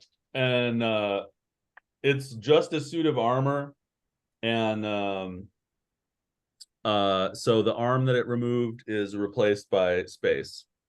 There's floating space. And so even though it has advantage because you're prone, it still misses you. Maybe because it only has one arm and it's off balance. But it steps to the side, and this other one comes in and takes a whack at you on the ground. And lucky you, I rolled a 3 and a 5. So Roly poly. it tries to punch you with the other fist, Whoa! and it does hit you. And that does 7 damage to you as this armor is trying to smush you, taking you to 16. And this one gets out of the way for the other one. And this other one steps up like it's going bowling or something. Okay. And Oh no. We don't have any healing. this one comes up and tries to stomp on you while you're on the ground. And that's so funny. Wow. And it hits you, and it I'm misses. sick of getting hit. I'm gonna shield. Oh. You're gonna shield for the last hit of like 6 hits. I just realized that as a battlesmith, I always have shield active, or like I have the option to as one of my learned spells. It's been a second. I'm sorry. That you always have shield prepared. Yeah. Okay, so that makes it 22. Yeah. So one of those hits is avoided. And you take 4 more damage, going to 12. And Dang, these guys are rolling high. this guy, what I want to do is have him step over your prone form into the room. Uh-huh. I don't know. I think because you're prone, I would allow that to happen, and I am the DM, so I think I'm going to do it. So he steps over your prone form. Oh, but he already used a lot of his movement because he was over there. So no, he's just going to stand there. All right. So Drios, you're laying on the floor under your 6, under your 3 punchies, and it's your turn. Okay. Give me just a second.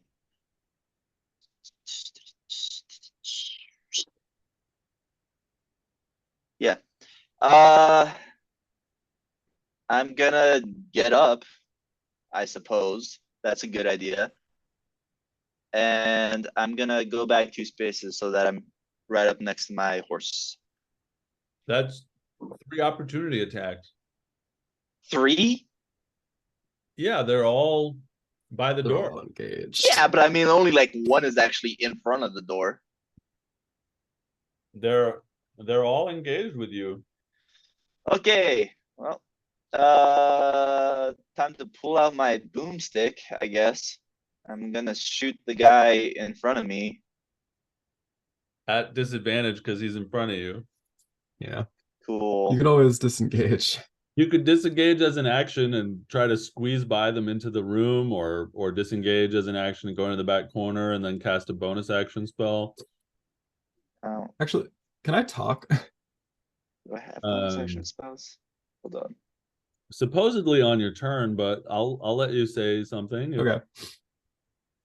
I'll just say, I have a thing that might need us to get a bit further away from them. Yeah, okay, I'll do that. I'm gonna disengage and see if I can slip past them into the top right corner of the room. All right. You used your, yeah, you'll be able to get about here. You use half your movement to stand up. Yeah, And you're small. So roll me a very low DC dex check to slip by them. okay. Slip through them.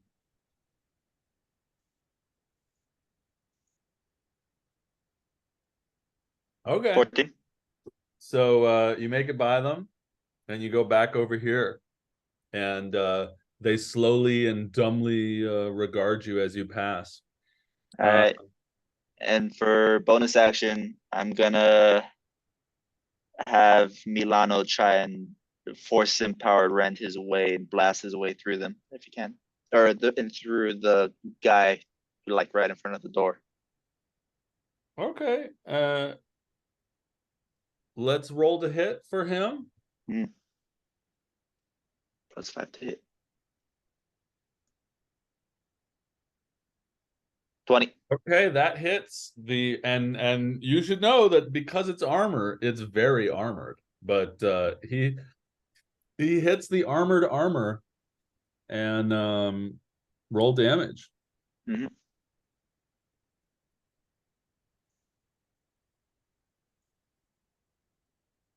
Not great, 3 but damage. What? nothing. Just commenting on it. Just poop. So the horse kicks its legs into the very strong and armored armor, and it makes a dent. And Is he able to shove his way through it with that kick? I don't think so. Okay. If he does bound through them, he's going to take 3 opportunity attacks when he goes past them. If he wants to get on the other side of them, we can make a dex check for him. Okay, I'll do that. I think it'll be a little bit harder than it was for you. Yeah. This one. 12? Yeah, that's all right. He can Okay. get behind them without taking an opportunity attack. Oh, okay. But And can he get like next to me? Is that possible? Yeah, but he'd take 3 opportunity attacks if he moves. Yeah. So do you want that? Yeah, go for it. All right. Let's see. So with an AC of 15, and I need to roll. Okay. Well, lucky it's only 1 hit. And I rolled minimum damage. So it's 3 damage for Milano, who goes to 25 as he moves over by you. And pass turn. Yep, that's it for me. Crash, you're up. Okay. Didn't me and Miki roll the same initiative? Yeah. So can we which move? of you has the higher dex mod? You've got +1 I've got a and 12. she's Miki has a higher dex. +3. Okay. So if you want Miki to go first, we can. I do want that. All right. So I would like to go diagonal southeast, let's say 3 steps, 3 squares. Okay. Yeah, right there. And do I see more than one armor in the doorway? Can I attack more than? Yeah. All right. So yeah, I am going to use a sorcery point to twin spell chromatic orb. Yeah. So this will be thunder damage. Oh. Just the middle one and I guess to the right one. Okay. Roll me 2 hits.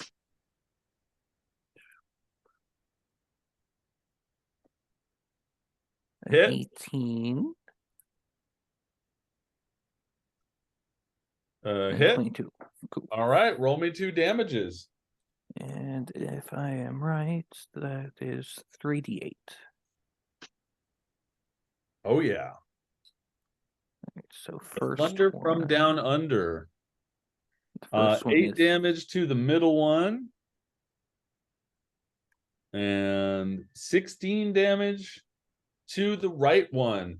What does this look and sound like?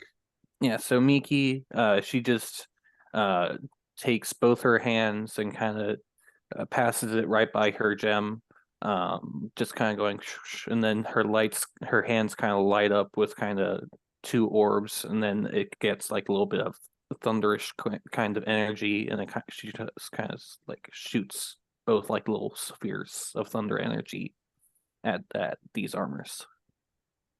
Yes, and when it lands on the armors, they quake and shake, and you hear the metal rattling together, and a boom sounds throughout the room that causes Milano to quiver a bit as the chromatic orb delivers damage to the animated armor. Any further movement or bonus action?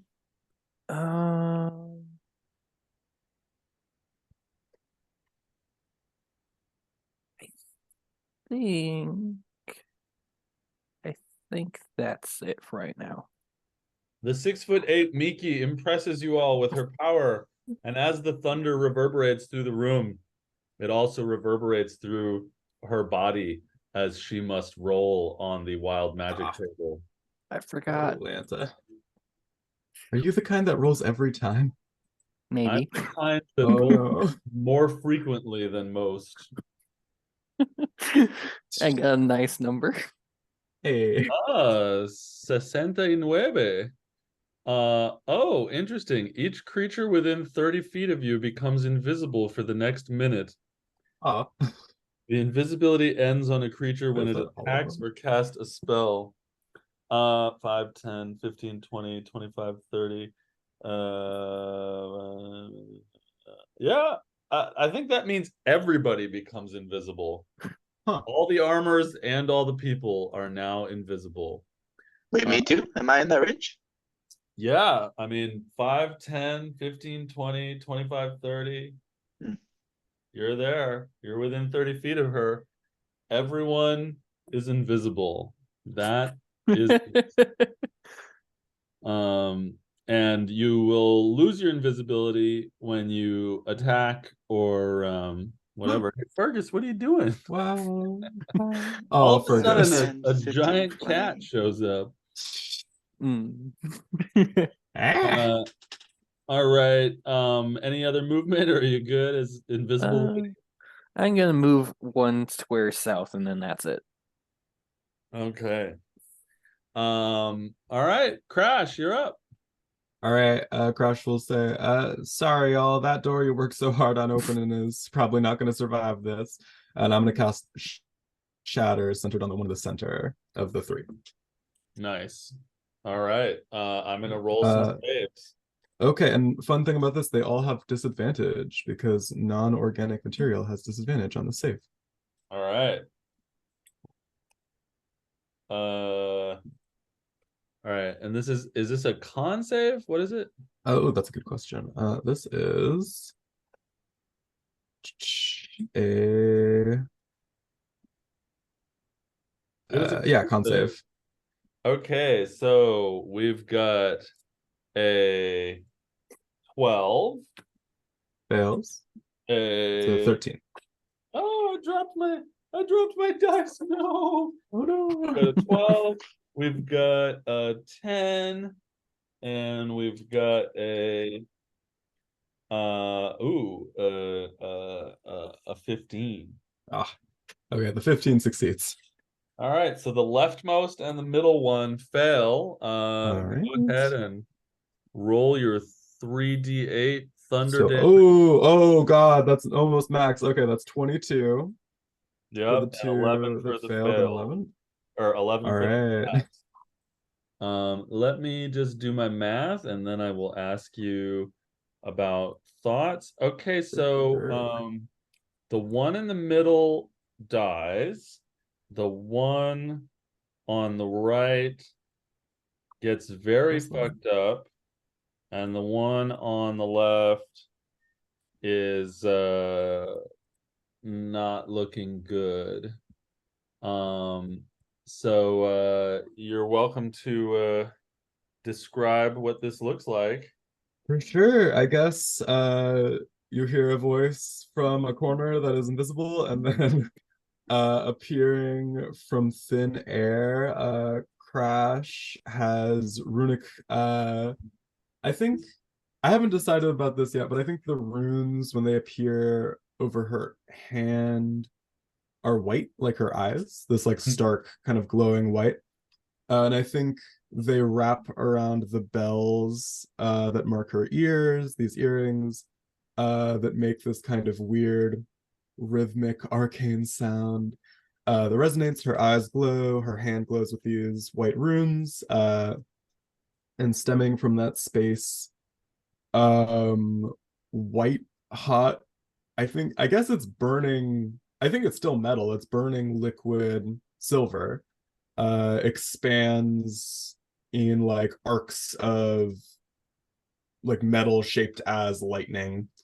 Um, which I think just sort of melts the one in the whichever one died. Yeah, and the metal collapses to the floor like a pool of quicksilver, where it promptly dries and thaws out, and you've got this half melted puddle of armor now, in the doorway in the entrance between the two rooms. Oh, And and the door takes that damage, so the door is definitely gone. Nothing a little mending can't fix. Oh, the door is splintered beyond recognition. You can heal a wound, but you cannot bring together 5 limbs brought to all 5 corners of the planet. The door is distinguished and extinguished. But yeah, the other two armors look like dented tin cans, and they're all half melty. They're half melty and half denty, and they're no bueno. So solid turn from ye old Crash. Any other movement? Oh, no, definitely not.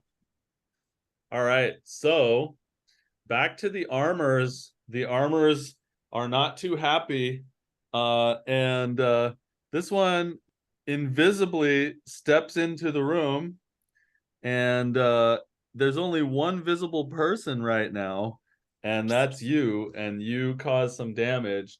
So it will invisibly and therefore with advantage throw its arm at you, attempting Right. to knock you prone, and it will hit, and it will do uh 5 damage to you. Cool. Uh This is up on and the board. and you'll make a strength save. Okay. Let me just.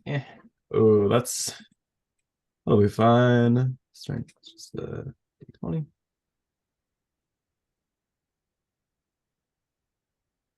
Hey, 15. you passed the strength Whew. save. So this huge chunk of armor thwacks into our half metallic tabaxi friend, and and it sort of clangs off of her and thunks to the ground, and then the armor walks over and tries to punch her anyway, no longer invisible, and misses, perhaps because it has only one arm. And then this armor, it tries the same move. Why not? No, yeah, this armor Okay, throws its invisible arm at you cool. and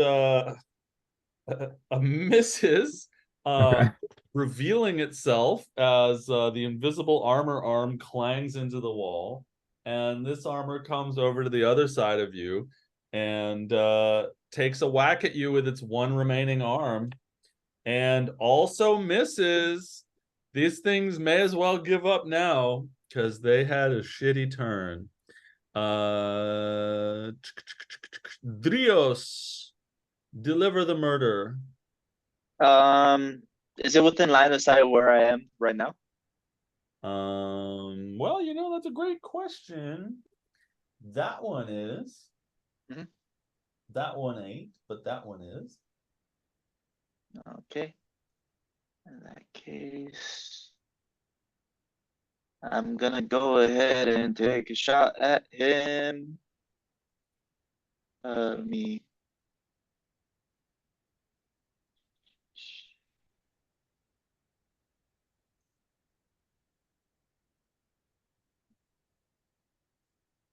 There we go. 18 hit. That is a hit. Sick. Roll Right. damage. What is it? 1d8 plus 5.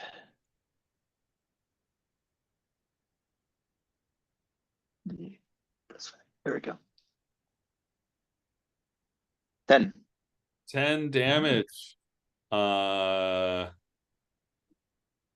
Describe this death. Let me see where. Hold on. Let me fold them out. Yeah, I mean, as it's trying to hit Crash right now, you hear a loud, especially in the small room, bang, and the center of the chest plate just is blown outwards as it falls to its knees. And Okay. the armor clatters to the ground. And sorry. Aw. My bad. And the armor clatters to the ground. And oddly enough, the magic inside the third armor, knowing that it is well and truly beaten, leaves the stack of armor, and the third suit of armor clatters to the ground as well, taking us out of combat. Thank you, Trios. No problem. These guys beat the shit out of me. I owed them something back. Right. Do you want to take a quick rest for a moment just to recover some, like an hour-long break? I can heal myself a little bit if you guys want to keep going, but Sure. I if could also, if you would like to rest. I as don't well. need a rest, but I could use some time recovering my ward. Very well. Let's take a short rest then, I suppose. Okay. I'm just gonna cast alarm ritually a bunch of times to heal my ward. Okay. So so your health stayed at 25 when you took the damage, but your Yep. ward went down. My ward. No, I only took 5 points. From... Yeah, so your ward took the 5 instead of you. Yeah. So what is your ward at? My ward's at 6 out of 11. And you're recharging it with alarm? And I'm recharging it with alarm, and I heal 2 for every casting, which is over 10 minutes. So if I cast it 6 times, I get 12 health back. So All I'll right, be back up. So now you're at 25 out of 25 and 11 out of 11. Yes, sir. All right. Drios, you took several hits. Are you Yeah. just gonna do short rest, or what are you up to? Yeah, I'm gonna do short rest. I used to hit die and I'm back up to 21. 21 out of 27. Good enough. And do you want to use mending on Milano? Yeah, I will be doing that, yeah. All right. So you guys use a couple spells and you're moderately healed up, and you defeated this armor that attacked you. And yeah, you're still well, a couple of you are in that original waiting room that had the marble benches and the little raven statue. And Drios, you find yourself in that rectangular room that has the door sort of in the middle of this middle south of that room, and that you came in, and then there is a door in the northwestern corner of that room. Yeah, I'll investigate it. Well, this is after the rest or during? This is after the rest, unless anybody Okay. wants to tell me any other stuff they're doing on the short rest. Yeah. The only thing Miki's doing on the short rest is she's sitting on the bench, drawing on her tablet what seems to be like a little layout of the room so far. Okay. Could I roll Arcana on what's left of these? Because I would only need to do a couple casting since I wasn't totally at a loss. So could I roll Arcana to see if these were like cast by someone like right now, or if these were like a trap? Sure. Roll Arcana. Let's do it. 20. Yeah, so you pick up the pieces of armor, and the bells on your ears ring a little bit as you sort of analyze the residue of the magical energy that's on them, and use all the knowledge of magic you've gained. And from what you can tell, these were created to patrol and defend this area by someone, and they've been around for maybe a week or so. I'll relay that to the group. All right, I'm gonna check the door for traps. Same old, same old. Yeah, roly. Reception +3.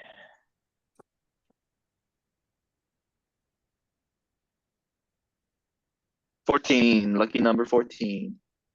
You are under the impression that there are no traps on this door. Okay. Is it locked? It is not. Oh, cool. I will slowly and carefully open it. Okay. Yeah, you open that door, and it's kind of interesting. This room feels a little bit more homey than the other ones. From what you can see inside of it, it looks like it just looks a little bit more lived in and a little bit less like the entrance to some catacombs in there. From where you're standing in the doorway, you can make out a table, a bookshelf, there's some glass things on the table. It's hard to see. You'll have to go in there and look around. Yeah. I will walk in and keep on keeping on looking for traps. Traps. Okay. Give me just a moment to check something. Need a moment to check what traps you set up. So in the room with the armor, you noticed metallic nameplates on several of the marble squares that are the walls. Hmm. None of them have gold backing, however. When you step into this room, you do notice 3 nameplates on the walls that have gold backing, along Okay. with other metallic nameplates. I'll take note of them. And I've pasted those 3 in the chat. And yeah, so yeah, you walk into the room and start looking around, and there's sort of an air of magical or scientific experimentation about this room. There's a large table that has some glass flasks on it, and looks like some stains of some sort, and a bookshelf. So yeah, let me know what you're up to. Yeah. The glass stuff on the table, can I tell what it was used for? Is it like alchemical processing or? Roll investigation on the table, please. Okay. +3.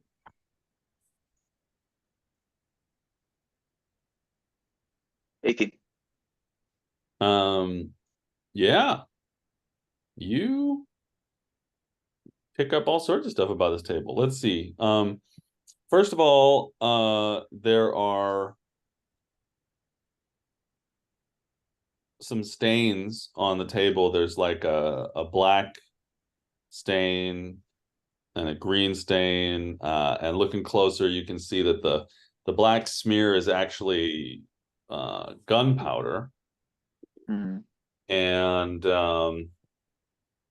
there seems to be a residue of poison on the table. There's also a sort of dark red, rusty brown streak on the table, and what appears to be a fingernail.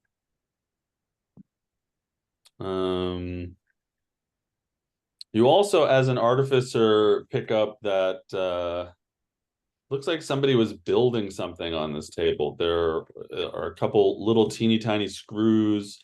There's a little gear.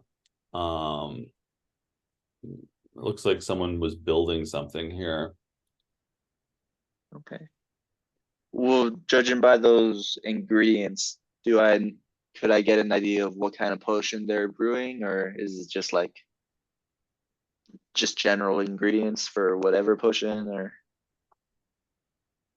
Uh you pick up basically what your brain is able to make out of those clues. Okay. Somebody was building something. There's a gear, there's some screws, there's a residue of gunpowder, there's a residue of poison.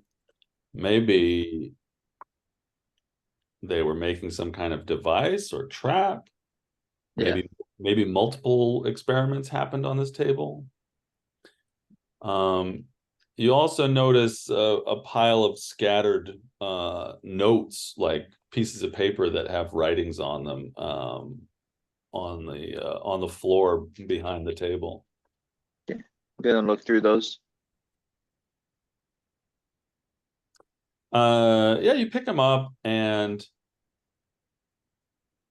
they're mostly burnt. In fact, now that you're picking them up and looking at them, you see that the bookshelf beyond the table and notes is also rather burnt.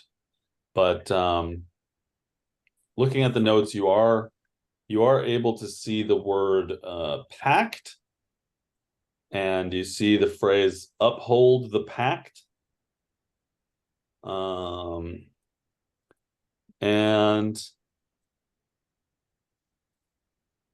you find sort of scrawled in the corner of a page that the corner has escaped proper burning. You see written in common, "What did I get myself into?" It seems we may have some sort of conspiracy on our hands, my friends. We should keep those. Yes. Yeah, something. I don't know. This feels strange. Indeed. This More than is an odd room to find in some catacombs, I think. yeah, that and it feels like I don't know. Why was it open? Why has there been a person here within the week? It just too inhabited. I don't know. Hmm. You said the bookshelf was mostly burnt? Yeah, you can investigate that if you like. Yeah, I'll dig into it. I roll investigation. Yeah. All right. Oh yeah. Oh, yeah.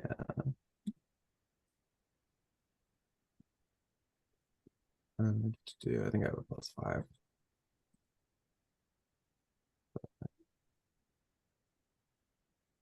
+5. 21. You investigate the shit out of this bookshelf. Mostly Oh, never mind. That was 2 points less. That was a 19. okay. Still good. Hmm. That is still okay. Yeah, you investigate the shit out of the bookshelf, and you can definitely tell that these were magical texts, something to do with magic, although not necessarily something that a wizard would use, not like book learning type magic, but it's definitely about magic, but they are burnt to a crisp. However, as you plug through uh these crispy books on a shelf, um you do find 2 spell scrolls in there. What are the spells? Do I not know because they're unidentified? No, you can tell. You find a spell of fireball and Oh, of blur Ooh. and a Fireball blur. scroll and blur. Ooh. Right, I think we should call these party stock and also should sanction off the explodey one for till we're out of the cramped space. That may be wise.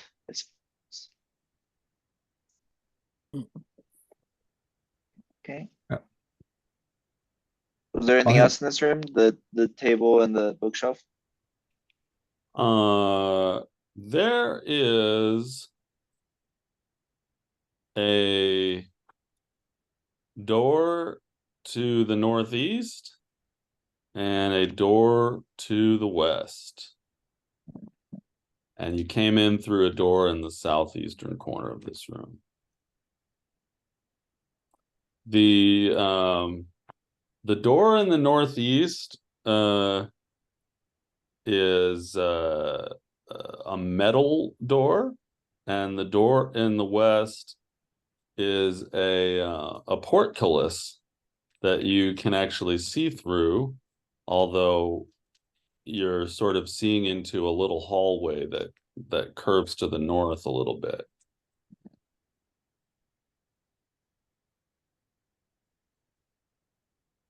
Can The we northeast is quickly the portcullis, you said? Or The northeast is a metal door that's closed that you can't see through, right, and okay. the door to the west is like a slides up and down metal portcullis that you can see through into a little hallway beyond it that curves to the north.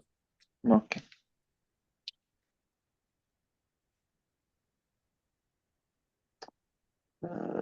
I suppose I'll check out the northeast, the metal door.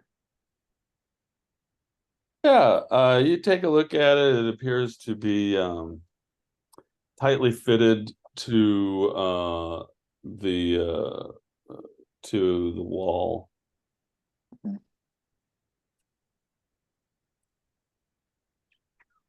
No traps, no. Is it locked? First things first. It is locked. Okay. And it's tightly fitted. Now, these tools. Unless you think your fireboats can go through this door, I think I'll see if I can make Milano break it. Does that sound good to everyone?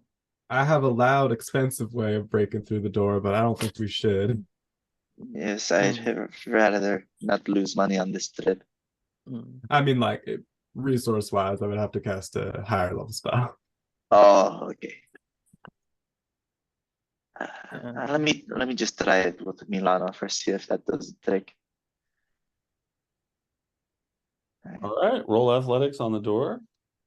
Okay. Crit. Let's see. Ooh. Ooh. The door dents and bends a little bit, but this is a pretty solid metal door. It's tightly fitted and well made. Mhm. With the bend, I don't suppose I can see through like the crack a little bit more, or still no? No cracks, just like a hoof print in the door. Mhm. Did I hear anything from the other side of the door? Any sort of reaction or? Nope. Okay, well, I guess I'll try again. Okay.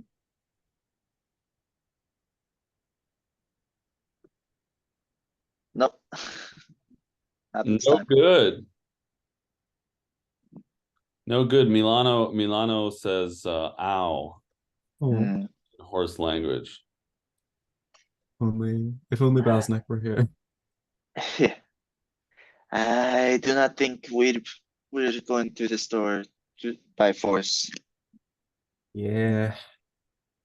I really don't want to waste a second level spell. What do I Hmm. do I Could you maybe, you're pretty crafty. Could you undo the hinges? can I take a look at the hinges, see if there's anything I can mess with in that department? The hinges appear to be inset. Yeah. No. I maybe if I could reach the hinges, but they seem to have thought through this construction pretty well. Nikki, you got any ideas? I just came back from checking on apparently a garbage truck doing things at 2 a.m. So that was weird too here. So that I just came back. Sorry. No worries. Are we still kicking in the door? We're still fighting a door. We've decided that the kicking is futile, and we're trying to see if there's any other way. Are the hinges on Hinges our are side of the inset. door They're not accessible. not accessible? It does look like the door takes a key, Yeah. and there also is a very inviting looking portcullis on the west side of the room. Yeah. Mm. What if I try and mold Earth a key? I mean, how malleable would the key be? Because that's Probably not that. Well, it could be stone, I suppose, but I don't know. it's, Well, it's Can it be so? Possible. Dirt or stone? Could I try? If you can mold some stone in there and it's Technically, we're flexible enough surrounded to by push back stone. those pins in the lock, then I suppose it's worth a try. All right. Roll Arcana to see how well you use mold earth to form a key. I have so much hope in my heart. No. Uh, You stuff pieces of burnt books into the lock and try to mold it like dirt into the shape of a key, but it is just a dirt wad. You know, y'all, I just realized if I did this and was worse at it, I could have clogged up that keyhole and we could have never gotten the real key in there. So I'm gonna just undo that and I'll recast it and pull the dirt out. well, I suppose we should leave this door for now and check out the other exit. Yep. Hmm. Okay. Is the portcullis locked? Um, it's hard to tell. Oh wait. Standing in front of it, it looks like like a metal gate that goes down to the floor. So I guess it needs to be picked up. Like it came down from the roof. Yeah. Okay. Should we check for did we check for traps on this one? Not on this one. Hmm. I'll Just look around. for paranoia's sake. Yeah. All right. Roll perception. Where's my history? Nope, I don't see anything. Hmm. Does not appear to be anything going on with this door. Okay. I have a weird plan. What if Here's your metal portcullis. Yeah. How did you big? say there was like a glass window or something? This is the size of a door. It's a metal gate. I How was big wrong. is the gap between those bars? 2 by 2. 2 by 2. Trios size. Yeah, I was gonna say What size? my Trios size. size. I don't think you're 2 inches by 2 inches. Oh, okay. You meant inches. Yeah. Gotcha. Wait. It's dawning on me that we might, as a collective, have to attempt to lift this thing. Well, Hmm. looking at this, I've never seen a finer pair of musculature, finer group of muscled individuals. So Maybe Milano can help. Milano doesn't have a whole lot of options to lift up, but he'll try. All right. He's good at stomping, but not Just lifting. take his little hove and just go floof. Yeah, Milano is having trouble getting an angle with his Yeah, hooves. get his hoof up. He Wait. tries putting his nose underneath the gate, lifting with his nose. That doesn't really work. Would it be stupid to try and put me in the bag of holding and then toss it through? Because I could fit in there. I I don't wouldn't know die. if you'll be able to get back out. Yeah. That is part of it, yeah. All right. Let's try and brute force it, I guess. Is there any mechanisms in this room that I can find? Can we please do math about it? Do math about it? You want Yeah, to 'cause get it we're back all- holding and roll it up and shove it through the bars? we're like wizardy, we're all spellcasters. I mean, you could get in a bag of holding and roll it up and shove it through the door. Sure. You're not going to have any breath in there. So I don't need to breathe. I'm fine. I hope you don't get lost in there. I Have don't you, think And I could get out. can a have you mage ever heard of hand? the creature that lives inside of bags of holding? Yeah, Oh, the, no. the bag of holding guy who Yeah, the bag man. If you bag man. uninfused your bag of holding, maybe I would either Can instantly disappear or reappear. I mean, can I cast the mage hand through a tiny hole like that? Yeah. Yeah. Well, You can make your mage hand appear on the other side. yeah. You If can you you could anybody could misty step through this door. Oh fuck! Ooh. I Miki is going to suggest. Yes, I can I can use my abilities to teleport to the other side of this Wow, portcullis. that's interesting. Wait, hold on. How does blur work again? Blur makes you harder to hit. Okay, It never makes you mind. blurry. Yeah, Miki is All right. going to take the initiative and phase step to the other side of this door because I forgot about that. Okay.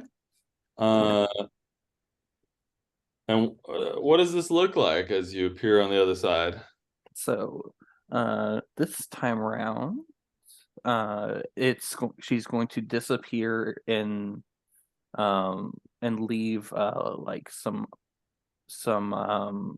kind of dead looking leaves with like snow on them, and then reappear in just another swirling cyclone of like frosted leaves on the other side of the door. All right, and she puffs into existence on the other side of the portcullis. You're standing in a little hallway that curves to the north, and you see sort of a big room that you are entering the northeastern corner, or sorry, the southeastern corner of. You see like wooden shapes throughout the room. You have to sort of step in to take a closer look at them.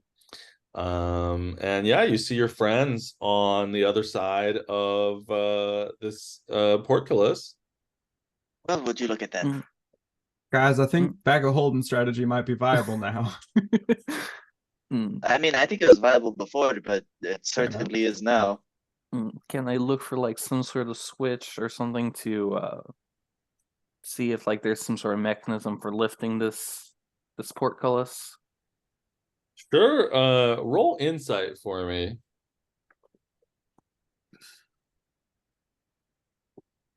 All right. Would my item help out with that? Yeah. All right. 12.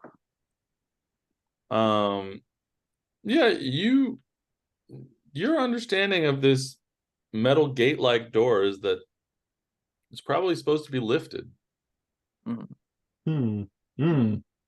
like not by a mechanism, but just supposed to pick it up. Gotcha. Oh. Okay. Then if we do, Miki's gonna be just like, I have a pole we can stick through if we don't want to physically touch this gate. I mean, how strong is the pole? We could use that as a lever, but It's just a basic 10-foot pole. no. I mean, now that we have somewhere on the other side, we could probably bag holding Yeah, I could probably get each of the. us across. Did you relay that it seems like it just has to be picked up, like there's no mechanism? Oh yeah. I do that. I'll just quickly say, I mean, it does bring to mind the fact that someone or something can probably lift this. That It looks pretty heavy, but sure, we give it a try. well, what I mean is that like something down here can probably lift this. Yes, Which concerning. yeah. But I think we should do bag of holding for at least to get one of us through. Okay. Which Plus, I don't know if it would help if we could still try. We could still try and lift it first, I guess. Yeah, let's try and lift Yeah. it. Maybe this is like hollow bars and it's only like 5 pounds. Sure, We're yeah. just making a big deal out of this. Trick of the light. Okay, so did you decide that you're gonna get inside the bag of holding and then roll it up and squeeze it through the bars? We're think gonna we're try and gonna- lift it first, just in case. Just to Okay, see who's how heavy it lifting is. Who's lifting it? All three of us. All three of us. All at once. Okay, you all three bend down to try to pick up the door, and I want one of you to give me athletics with advantage. Who's got it? Nobody. I have +0, but I don't know if you guys have any better. I also have +0. Negative. Okay. Alright. Who's feeling lucky between I'll me and do you? it. Okay. Athletics with advantage. Yeah, because all three of you are doing it. Okay. 16. Hey, so together, the three of you heaving on this portcullis cause it to lift all the way up. However, as your fingers connect with the bottom of the gate, you find that little needles are down there, and they go into your fingers, and Could we all have chosen not to lift by the bottom once we felt those needles? they go into your hands when you go onto them. You checked for traps and you rolled a 6. Yeah. And so I have to let you be affected by traps. So you put your hands on the needles, they go into your fingers, and you start lifting, and you become paralyzed. All three of you are paralyzed by these needles. All three of you, please make con saves. Make a con. Con is +1. 14. 11. No, Trios. Oh, very good con. Okay, so Drios, you take 3 poison damage. Oof. The other 2, you take 7 poison damage. Yeesh.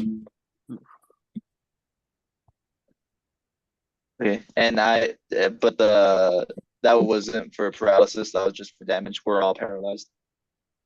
All of you are just standing there like this, with the gate halfway up, and just sort of looking at each other, paralyzed, holding the gate. Does the gate feel like it's gonna come crashing back down, or if we weren't holding it, or is it set in place once it's up? It will fall down when it's not being held. Mhm. But right now, the three of you are just completely paralyzed, all standing in this doorway, holding this gate. Because I was gonna say Milano isn't paralyzed, but Okay. if it's gonna come crashing down, I can't move my mouth at all when I'm I can't instruct him. Well, you're paralyzed. Yeah, okay, that extends to mouth moving. It does. Yeah, because I have to instruct him to do stuff. Yeah, it obeys your commands. Oh, do any of my alarms go off? No, nobody. Okay. Nobody has opened the door and come down the stairs, and nobody has passed through the cubicle waiting room. And y'all are just standing there holding this gate, paralyzed. And then after about 60 seconds, you become unparalyzed. All right. And you're just all holding this gate like halfway up, so you can finish picking it up. and get under it or whatever you want to do. Yeah. Starting to get a little sore here. Let's push through. Yeah, just keep going. Go forward. Are you gonna hold it up for Milano to go under it? Yeah, he's going under first. All right. So all three of you get on the other side of this gate. You all have little cuts on your hands from these tiny needles. They left like a dark red residue on your fingers, and the gate slams down behind you.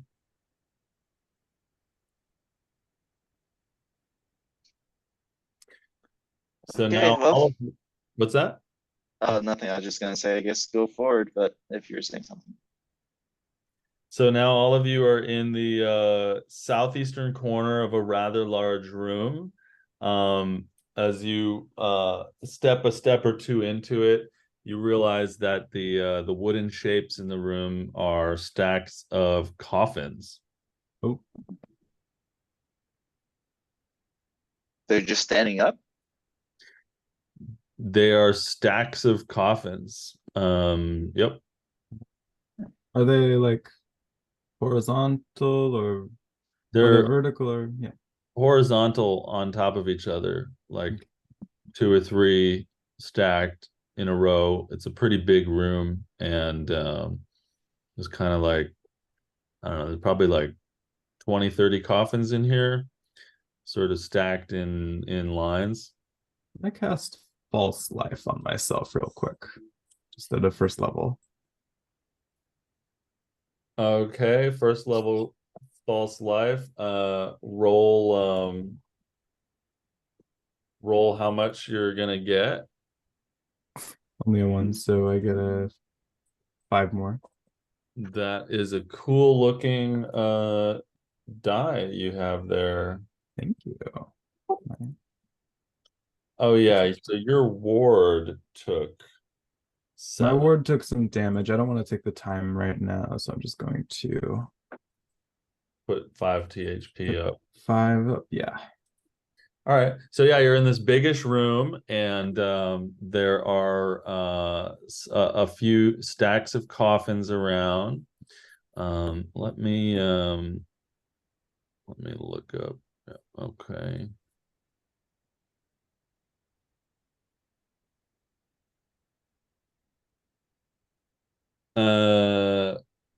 Let's see. Also on the walls are more metallic nameplates. There are 3 that have a golden backing here, and I've pasted those names in the chat. Beyond that, big room, a lot of coffins, crypt nameplates, and doors wise, there's a door in the northeast, a door in the northwest, and the little sort of hallway to the portcullis that you came in that's in the southeast.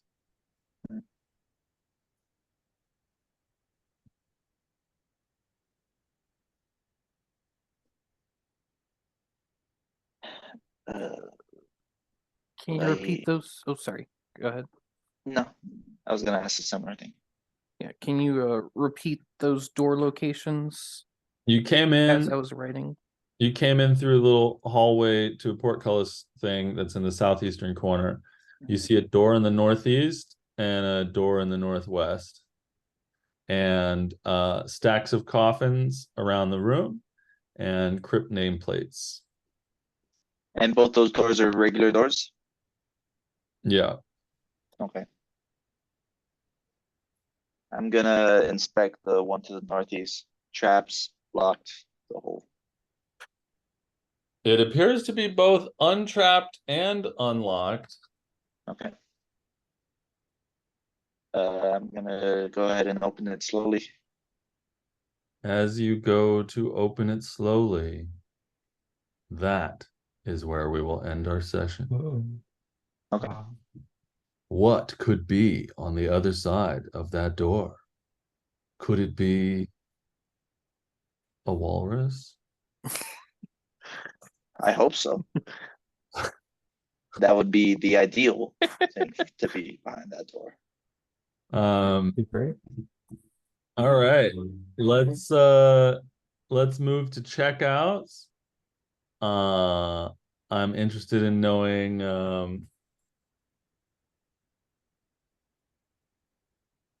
what you enjoyed about the session, what you enjoyed that another player did. Who has inspiration currently? One. All right, we can vote for one of the other two to have inspiration. And any random feedback or dungeon feelings, dungeon thoughts that we're dungeon crawling in the catacombs. And Eve, you're up. Okay. Oh God. I enjoyed everything about the session. I liked all of the cool I liked the combat. I thought it was funny that we spent a very long time staring at the thing that we inevitably I feel like we did a lot of that where it's like, all right, here's the prompt. There's gonna be danger here. That door's gonna close. That thing is gonna be bad. And we're gonna look at it for 10 whole minutes. And it's when we're done, it's gonna That close rug and is we're super fucked. evil. Oh, I really thought something was up with the rug. You can't I guess I'm on the receiving end of that now because the first time I ever DM'd, I did in a session, very early session, I remember making a mansion that had barely anything going on except for the fact that there was a fountain in the building. And my players were obsessed with the fountain because like surely the fountain would be interesting or meaningful, but no, it was just set dressing. Such cruelty. Something I enjoyed from another player. I really liked Miki's chronomantic orb description. Also just descriptions in general. I think the winter aesthetic is coming through. I like that change. I think it's exciting and fun. Yeah, you've been bringing it with magic description. Thank you. Yeah. My inspo vote goes to Trios. I liked banter with you this session, so there you go. Dungeon feelings. I haven't really done that many dungeons before, so it's fun. I like overthinking about simple game elements.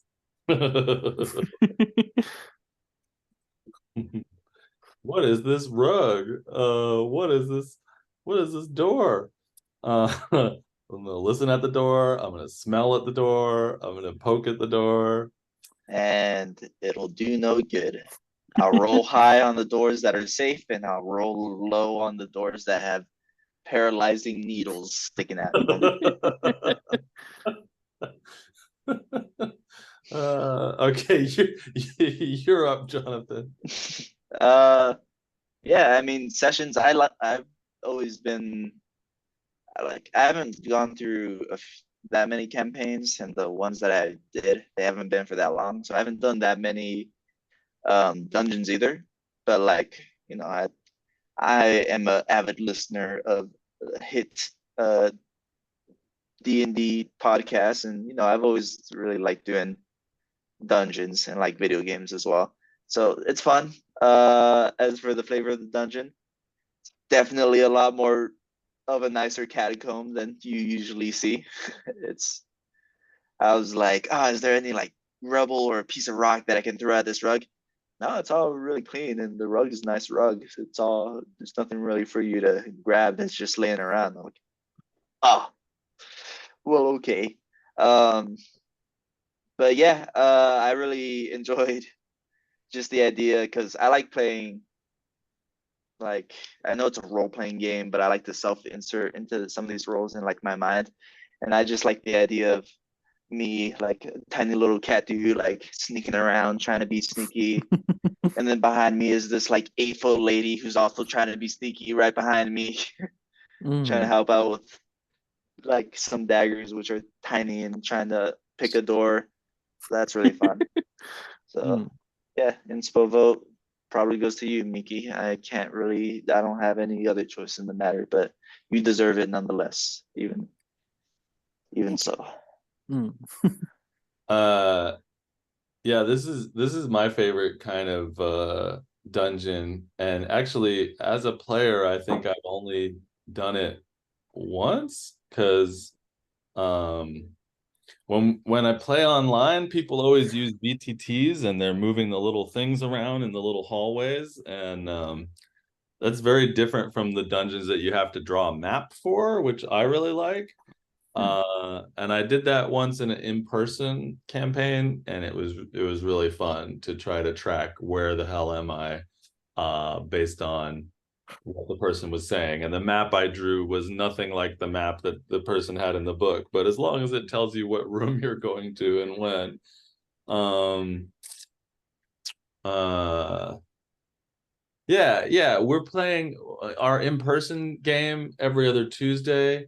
The dungeon master had us in a dungeon, but it wasn't like one where you could get lost or choose three different paths. It's always just like this thing led to this thing, and then this thing led to this thing. And so I hope somebody runs a dungeon like this on me soon. I want to make a map again. Um, Alex, you're up. Well, speaking of maps, what I was describing Miki doing is what I was actually doing. Mm. Very cool. But yeah, I very much liked the session. I liked finally meeting Drios and seeing his metal horse. The legendary Milano. You didn't get to Mm. see my metal fox, unfortunately, but Mm. Yeah, I very much enjoyed that. And yeah, full transparency, like Miki is from a little bit in the future, so it's kind of twofold why she's in her winter form, so she is taking a little bit more of a back seat and not being as forward. I'm letting you guys kind of go the path.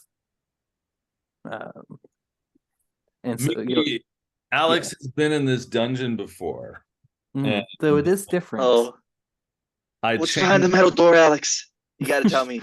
I can't. Oh, You gotta find it. You gotta find it. Well, he doesn't know because I changed the dungeon. So like, uh, Alex has been in this dungeon before, but I rearranged where all the rooms are and changed some of the traps and puzzles and stuff. So, Yeah. um, so it's still a new experience for Alex, but it may be that Miki's memories may bleed through at the right times to help out with various things. So Yeah. we'll see how that unfolds, and that kind of makes it fun for me to run the catacombs, because I've run them a few times recently, and so it's nice to do a different version of it, you know? Yeah. And like I can already see like tons of differences already. But that gate was not one of the differences. And I think that kind of led through a little bit when I was just like, hey, should we use this pole? ah. uh, But yeah. I was like, oh no, surely this is a practical thing.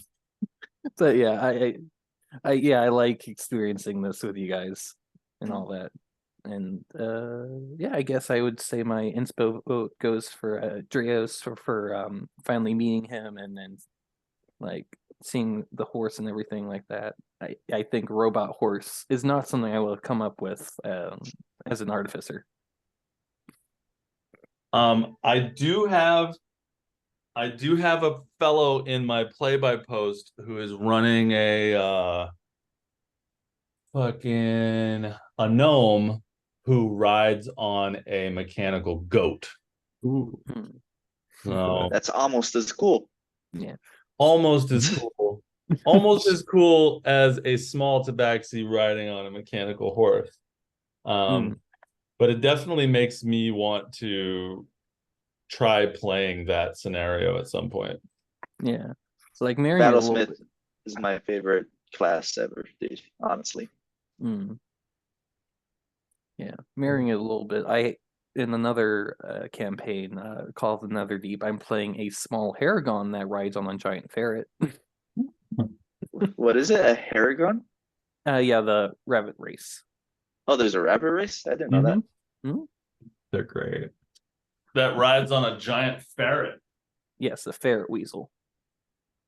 There's a And- pretty I interrupted you like 5 times. Did you hit all the things?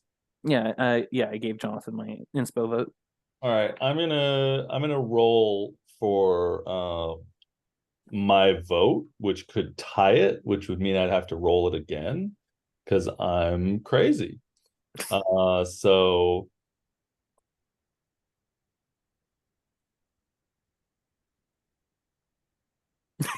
okay, so that ties it, and then I've got to roll for which one gets it.